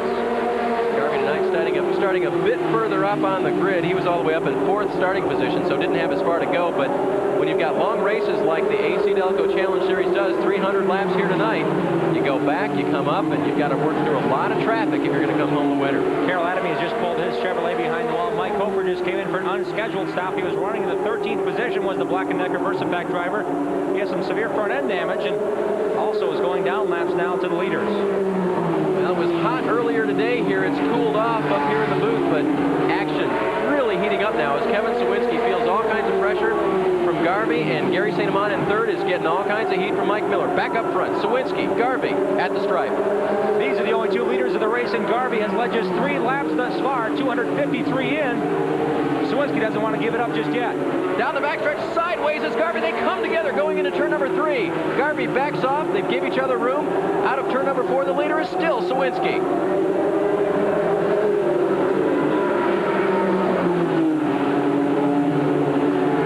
Garvey's car sticking a little better. Sawinski just giving him a little bit of a hello right there coming off of turn number 2. And Sawinski will now take the lead back again cleanly. He's our motor, and then one car so far has the horsepower under the hood and the handling of the driving skills of Kevin Sawinski to hold up. Mike Garvey in that AFCO Racing Pontiac. The low line, the quicker of the 2 here, but we heard John O'Neill comment earlier that if you have a car that'll work up in the high line, you might just have the advantage to win. Doug Mayer, who started 5th today in the no-touch Menards car, currently running in the 15th position.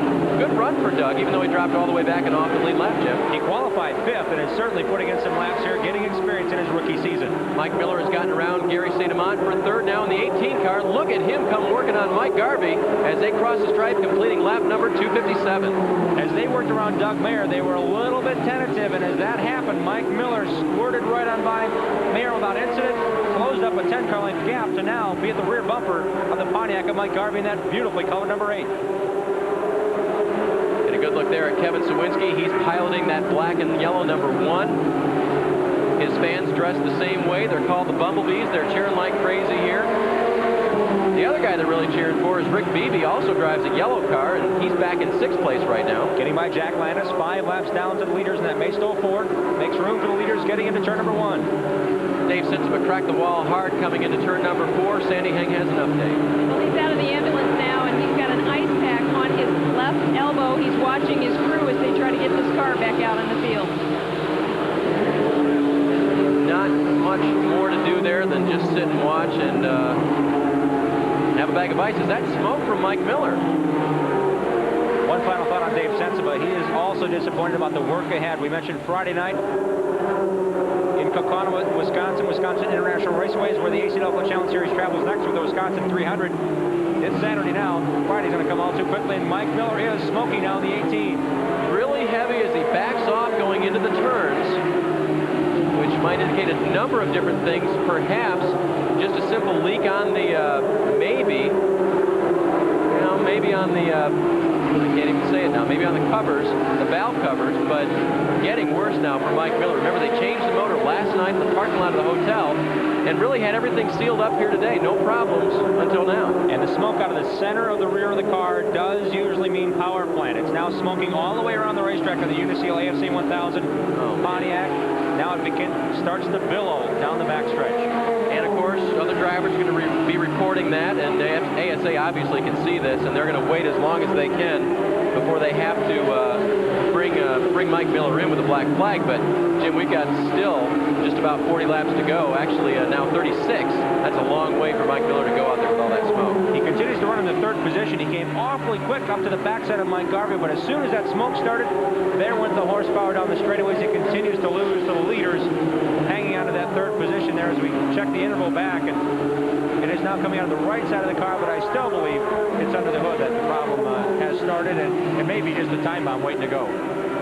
Soldiering on is Mike Miller. Sandy, what have you been told? Well, his crew believes that he's dropped the cylinder, and they are just hoping against all hope that he can just hang on for the last few laps. Doesn't look good, though. No, it doesn't look good at all, but look at how he's coming on the back of Mike Garvey and Kevin Sawinski. He's not skipped a beat and still getting very loose. Garvey getting loose as well. He may be maybe slipping in the oil that Miller's laying down. And Brandon Sperling 1 year ago was leading the race when he spun in oil. There's now oil reported on the racetrack to bring out the 6th caution. Mike Miller did not have a car directly behind him to report if there was any oil coming, but now with that smoke continuing to billow and Garvey's slip in turn 3, ASA quickly pulled the yellow and brought that field out, and I'm sure we'll see the speedy drive on the racetrack. And Mike Miller now being displayed the black flag, meaning he needs to go into the pits for consultation. No doubt the ASA officials will have the car jacked up and look underneath that 18 car, and there's the speedy dune buggy as the safety workers now get a real close look at the racetrack. This is actually a great way to do it. You see him drop the broom down, drop the oil dry below, and there you see that dark yellow line, Dave Burns, as they go into turns 1 and 2. That's all the way around the racetrack. They drop that oil dry right in front of the broom, spreads it out quickly. That's right, and this car, of course, not homologated for ASA competition. That's the sweeper truck that picks up all the speedy dry out. He actually lays it down, rubs it in, and gives the drivers a chance to have a little bit of racing groove coming off the turns and in the turns. I'm kidding here, but shouldn't you think that sweeper truck should be behind Mike Miller, similar to the elephant scooper in the parade? Behind the elephant, not ahead? Bring your own pooper scooper. Sandy, what's happening in the 18 pit? Well, ASA officials called them in. They want to do a look-see. There you see them going over. They're looking in the rear end. They believe that it could be Mike that's putting some oil down on the track. They want to check to make sure. Looks like they're going to... No, not clear what they're going to do here, but Mike is heading back out. Just beyond Mike is Gary St. He's sticking on tires, and he's down and away. St. Amant had been running in the 4th position. Miller's crew did not change tires on the AFC 1000 Uniseal Pontiac. There you go. Telltale sign right there. Nice pool right there. Looks like the parking in my apartment complex some years.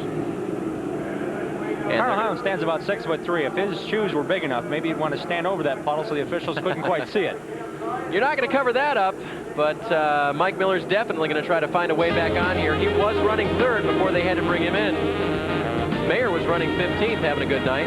We'll be back with the finish and more on the Pontiac Excitement 300.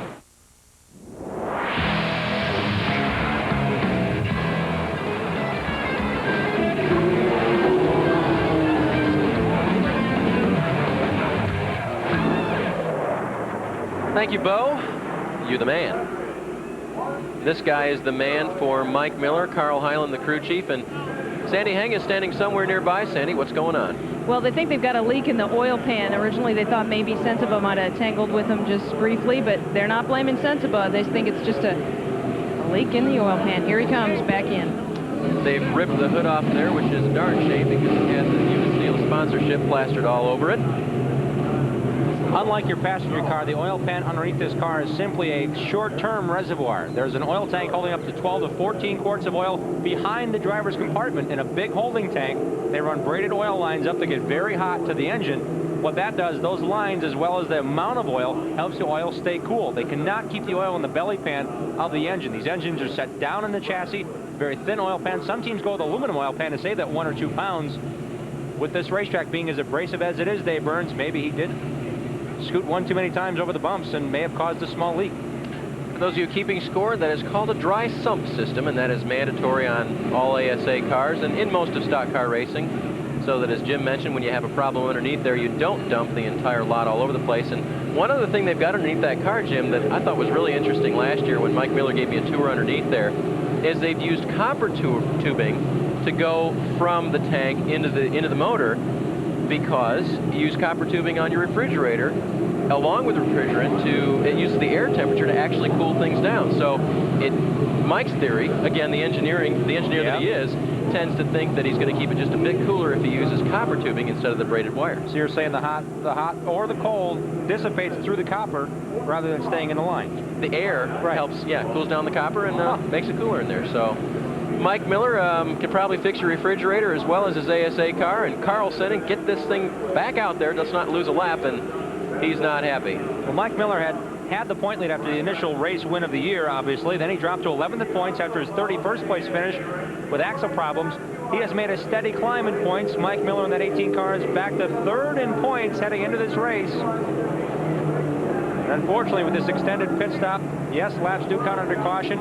There could be a whole lot worse for this team if they were under green flag conditions at this point, but the caution stays out for the oil. Continually getting swept up and down, being run in by the race cars, all the oil dry put down. Doug Mayer's rear end, we saw the 11 car had some oil off the back end of that, so it could have been a mixture of problems for these teams. Enough oil was put down, however, to bring out this lengthy caution.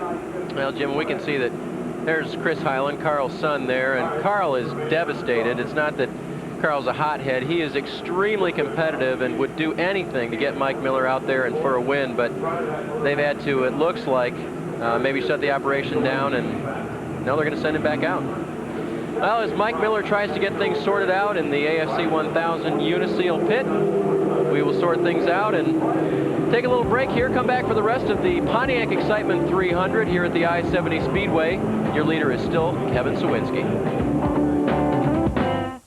Gone back to green here at the I-70 Speedway. You haven't missed a thing except Kevin Sawinski leading the pack down the backstretch, and now Mike Garvey trying to make a move for the lead here at lap 278. 300 scheduled, only 22 more, and they come together.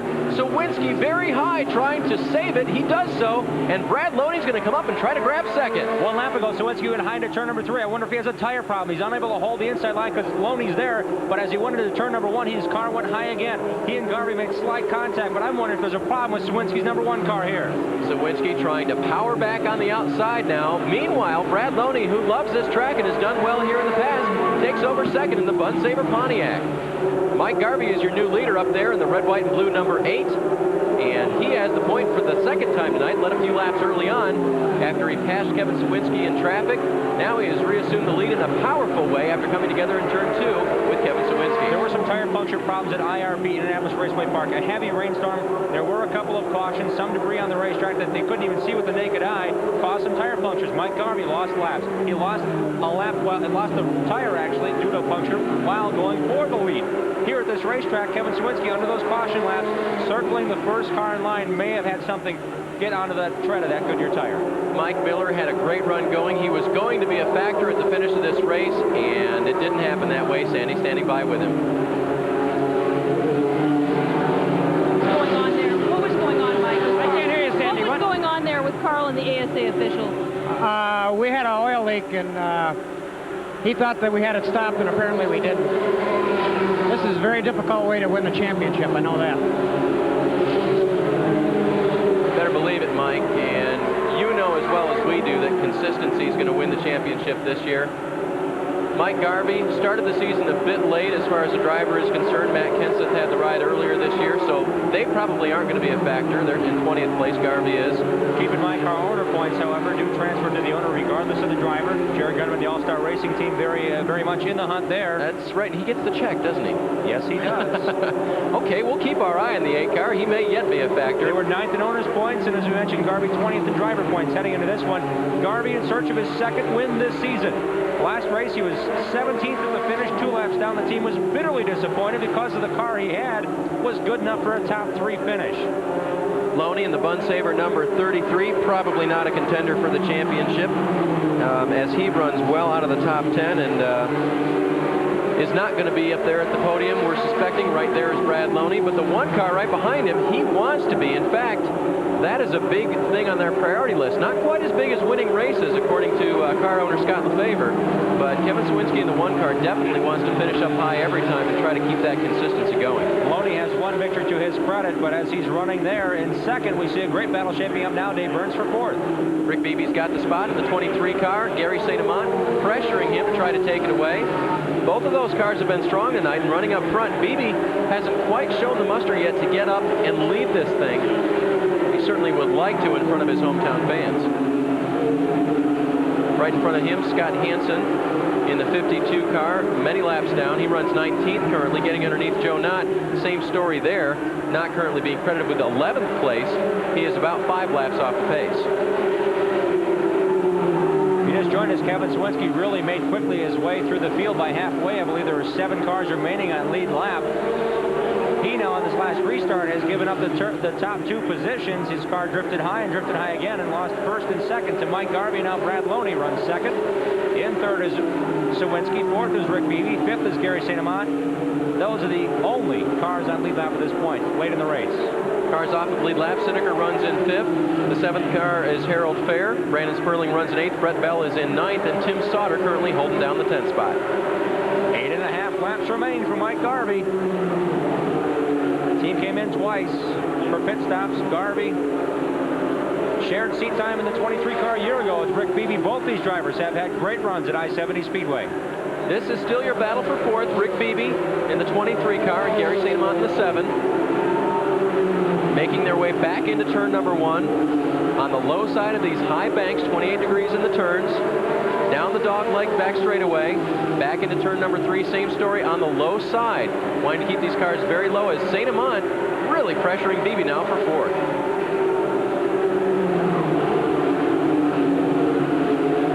Gary drifting a bit high. Here's a battle for the lead as now Brad Loney has caught right up to Mike Garvey. Loney feeling very racy. Probably the quickest we've seen him all year was at Tri-City Motor Speedway earlier, where he finished second after starting 33rd.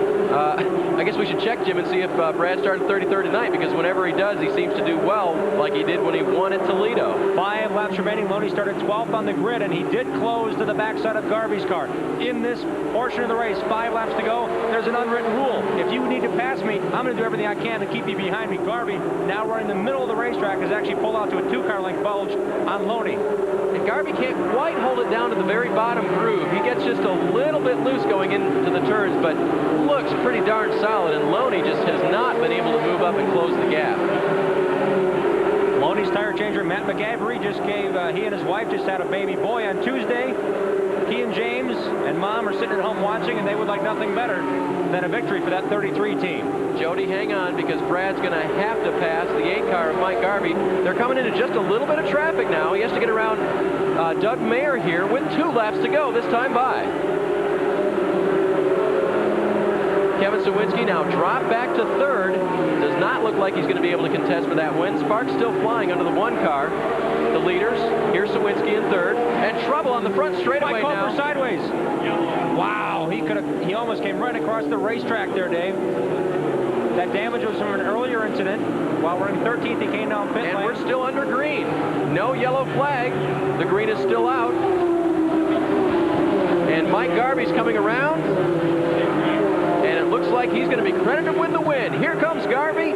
He's going to take the win, stays in the throttle, and Mike Garvey is going to have his 2nd victory of the season. Unbelievable that Kofor could keep going there in the 79 Black & Decker car. And Loney may have backed off just a bit, Jim. The gap was a little bit stronger at the end there. This is your winner. Mike Garvey, after a strong run in that beautiful red, white, and blue number 8, comes home the victor here at I-70 in the Pontiac Excitement 300, and his crew just a little bit happy. I'd say Joe Miller, the tire guy, made the right calls. He was the most excited guy in pit lane. It came down to a tire story. All those laps under green, Garvey's experience here, the right calls with the Goodyear tires, I think, made the difference for Garvey, as he now is in the grass in turn 3 and stopped the car for some reason. He locked them down, and there's nothing out there. We can't really tell why he did that. There is certainly no victory circle out there. Now Mike's going to bring it around to the front straightaway, and we'll go ahead and come back and talk to Mike Garvey, the winner of the Pontiac Excitement 300, his 2nd win of the season, when we return.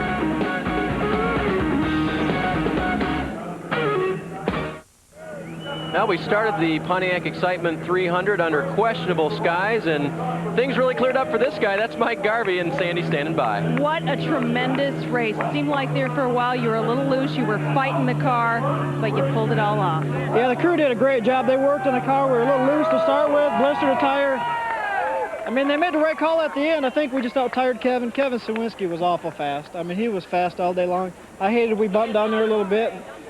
But, you know, that's racing. We were going after it, and thank goodness he didn't spin. I would have about died if he had spun. What were you thinking at that moment? It was didn't know if you were going to get around him or not. Well, we tried on the outside and couldn't quite get it. The tires got hot. Like I said, Kevin's a great driver. I mean, my hat's off to him today. He drove a great race. He was fast all day long. But I'll tell you what, this Metro Milwaukee Auto Auctions, AFCO, I'm out of breath. AFCO Parts, G&G Trucking, Wisconsin Aviation, the car was fast all day. We tried to work to put ourselves in position to win at the end, and everything worked out great. What do you think about this lucky paint scheme, red, white, and blue? We're the All-American team, I guess. I'll tell you what, if we keep winning, we're going to keep it. We got it right now for 3 races to celebrate the 4th of July. United States. So, you know, we got it for 3 races. If we keep doing good, we might live for more. That's Mike Garvey in winner's circle. A little more red than he would have wanted to. That's close racing. He caught that on the back stretch of the right rear of the 8 car.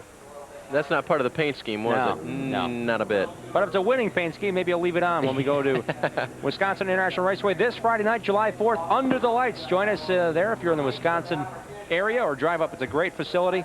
And I'm sure we'll have another show just like we had here tonight. Some great close racing in the ASA series. There's a good look at young Brandon Sperling. He finished 8th on the night tonight. Getting attended to by his crew. He'll cool off. We'll take a cool off too and come back and talk to more of the folks who finished up front tonight.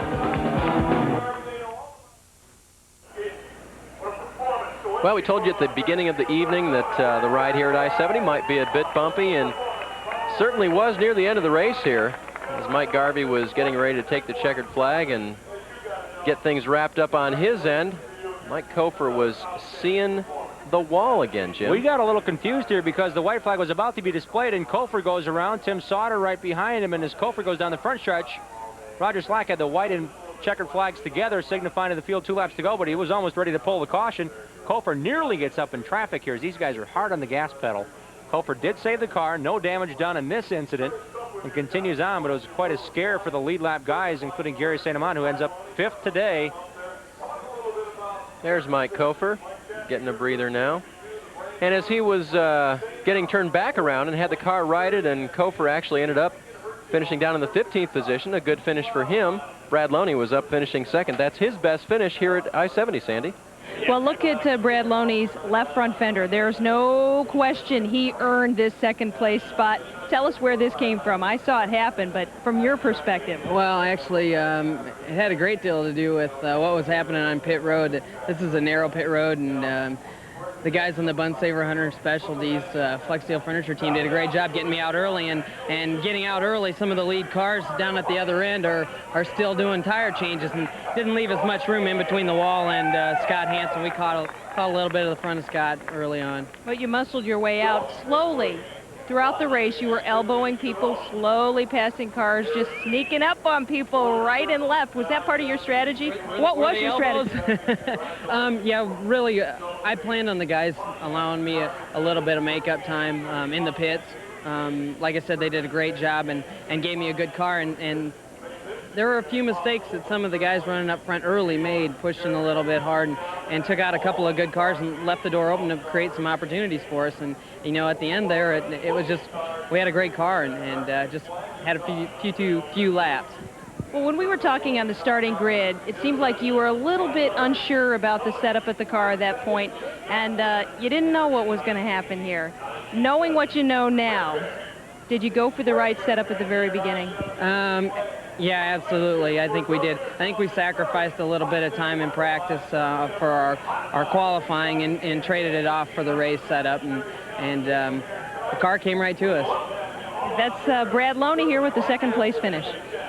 Brad's good buddy Faber there in the background, and those guys really are good friends. His brother Brian is the gas man, and as you mentioned, Jim, his tire carrier, or his tire specialist, Matt McAravey, with a brand new baby boy, back on the team this week. And the guy who's taken over for him those 3 weeks off, Griff, he says he's kind of glad that Matt is back. That's the pressure's a tough job back with off. bias-plied tires. It's a really touchy situation with getting those tires just right. Sure is. Well, that was a view from inside of Kevin Sawinski's pit. They saw him come in third, almost win his second race of the season. And when we come back, we'll get a chance to speak with the man himself, Mr. Sawinski, who finished third. Stay with us.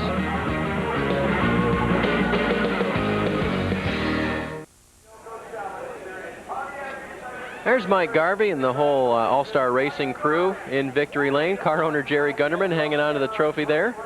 White knuckling, I don't think he'll let go of that one for a while. That's his second one of the season, and wife Lisa standing by there with Mike, and Mike getting the cool refresher there. This was the Pontiac Excitement 300, and fortunately for those folks, it was a Pontiac in Victory Lane. Well, finishing third tonight was Kevin Sawinski. He's a driver of the Lefevre Racing Team's Pontiac, and he's standing by with Sandy Hay. Well, for Kevin, it's a big improvement over last year where he had motor problems and didn't finish the race. I know you're happy to be in third, but I know you're kind of looking up there wishing that first spot was yours. What happened when you were right in the clutches there with Garvey? Well, you know, we were racing there pretty hard, and after the restart, our tires took a little longer to get in, and Mike had a lot better car on the restarts, and he just got into us a little bit and moved us up the racetrack. One of the racing things that happened, and you know, we'll get him next time. We had a real good car this time, and we got to, like you said, last year we finished 22nd or 26th, and this year here we were just wanting to finish this race, and we had a super race car all day long. When he gave you the nudge, did you feel that maybe you could lose control of the car, or how did you keep on to it? Yeah, I really did, because after Mike laid all that oil down, there was quite a bit of oil dry all over the racetrack, and it just, you know, I was glad to get the car slowed down enough to keep it off the wall here at I-70, and I'll tell you, the guys on the crew did a super job with the car all day long. The tires were awesome. We only made 2 stops today. I'll tell you, Goodyear's put a good tire on us all year, and I just can't say enough for this Lefevre team. They're giving me great cars week in and week out. You were doing great with the car. They did have a good setup for you, and you were doing well with it. We're asking our number crunchers upstairs. We think that you may still be leading in points after tonight. No question. Yeah, we should be. You know, I think Mike and Brad were quite a ways back. So to lead the most laps and lead a lap like we did today, we're going to gain some bonus points, and definitely this third place finish ain't going to hurt our point situation. Go get them in Kokana. Thanks. And ASA also awards points for qualifying. 5 for the pole, 4 for outside pole. Sawinski has qualified 6th or better, so he scored points in 7 of 8 races yet this year. Mike Garvey, it's his 15th ASA start. Not bad for the driver who competed in 1988 and 1996 part-time in ASA. Not eligible for Rookie of the Year, but he did score his 2nd victory of the year this season. And now we're getting from scoring. The Orch brothers, Kevin Sawinski leads by 112 points in the standings heading into Kokana this coming Friday night.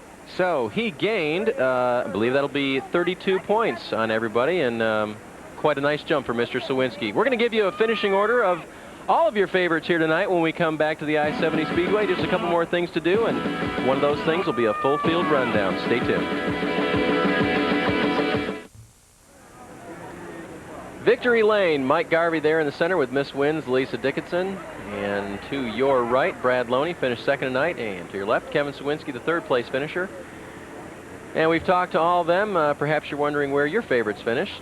We're going to show you right now. There's the I-70 Speedway. Fans coming across for the 2nd time tonight. They came across for a autograph session earlier. There's Mike Garvey, Brad Loney, and Kevin Sawinski. Rick Beebe came home 4th. Excellent run. And the last car in the lead lap was Gary St. Amant, Jim in 5th. Gary did not challenge for the lead at any point in the race, but he certainly was not out of the hunt. He was within the same straightaway all evening long, even when Kevin Sawinski was really putting a bunch of cars down a lap, about halfway through the race. Seneca, nice run in 6th. He got a lap down in the 1st segment before they made pit stops to adjust. Harold Fair had a great run in 7th. We gave the wins winning move to Brandon Sperling because of his quiet yet consistent run. Ties his season high.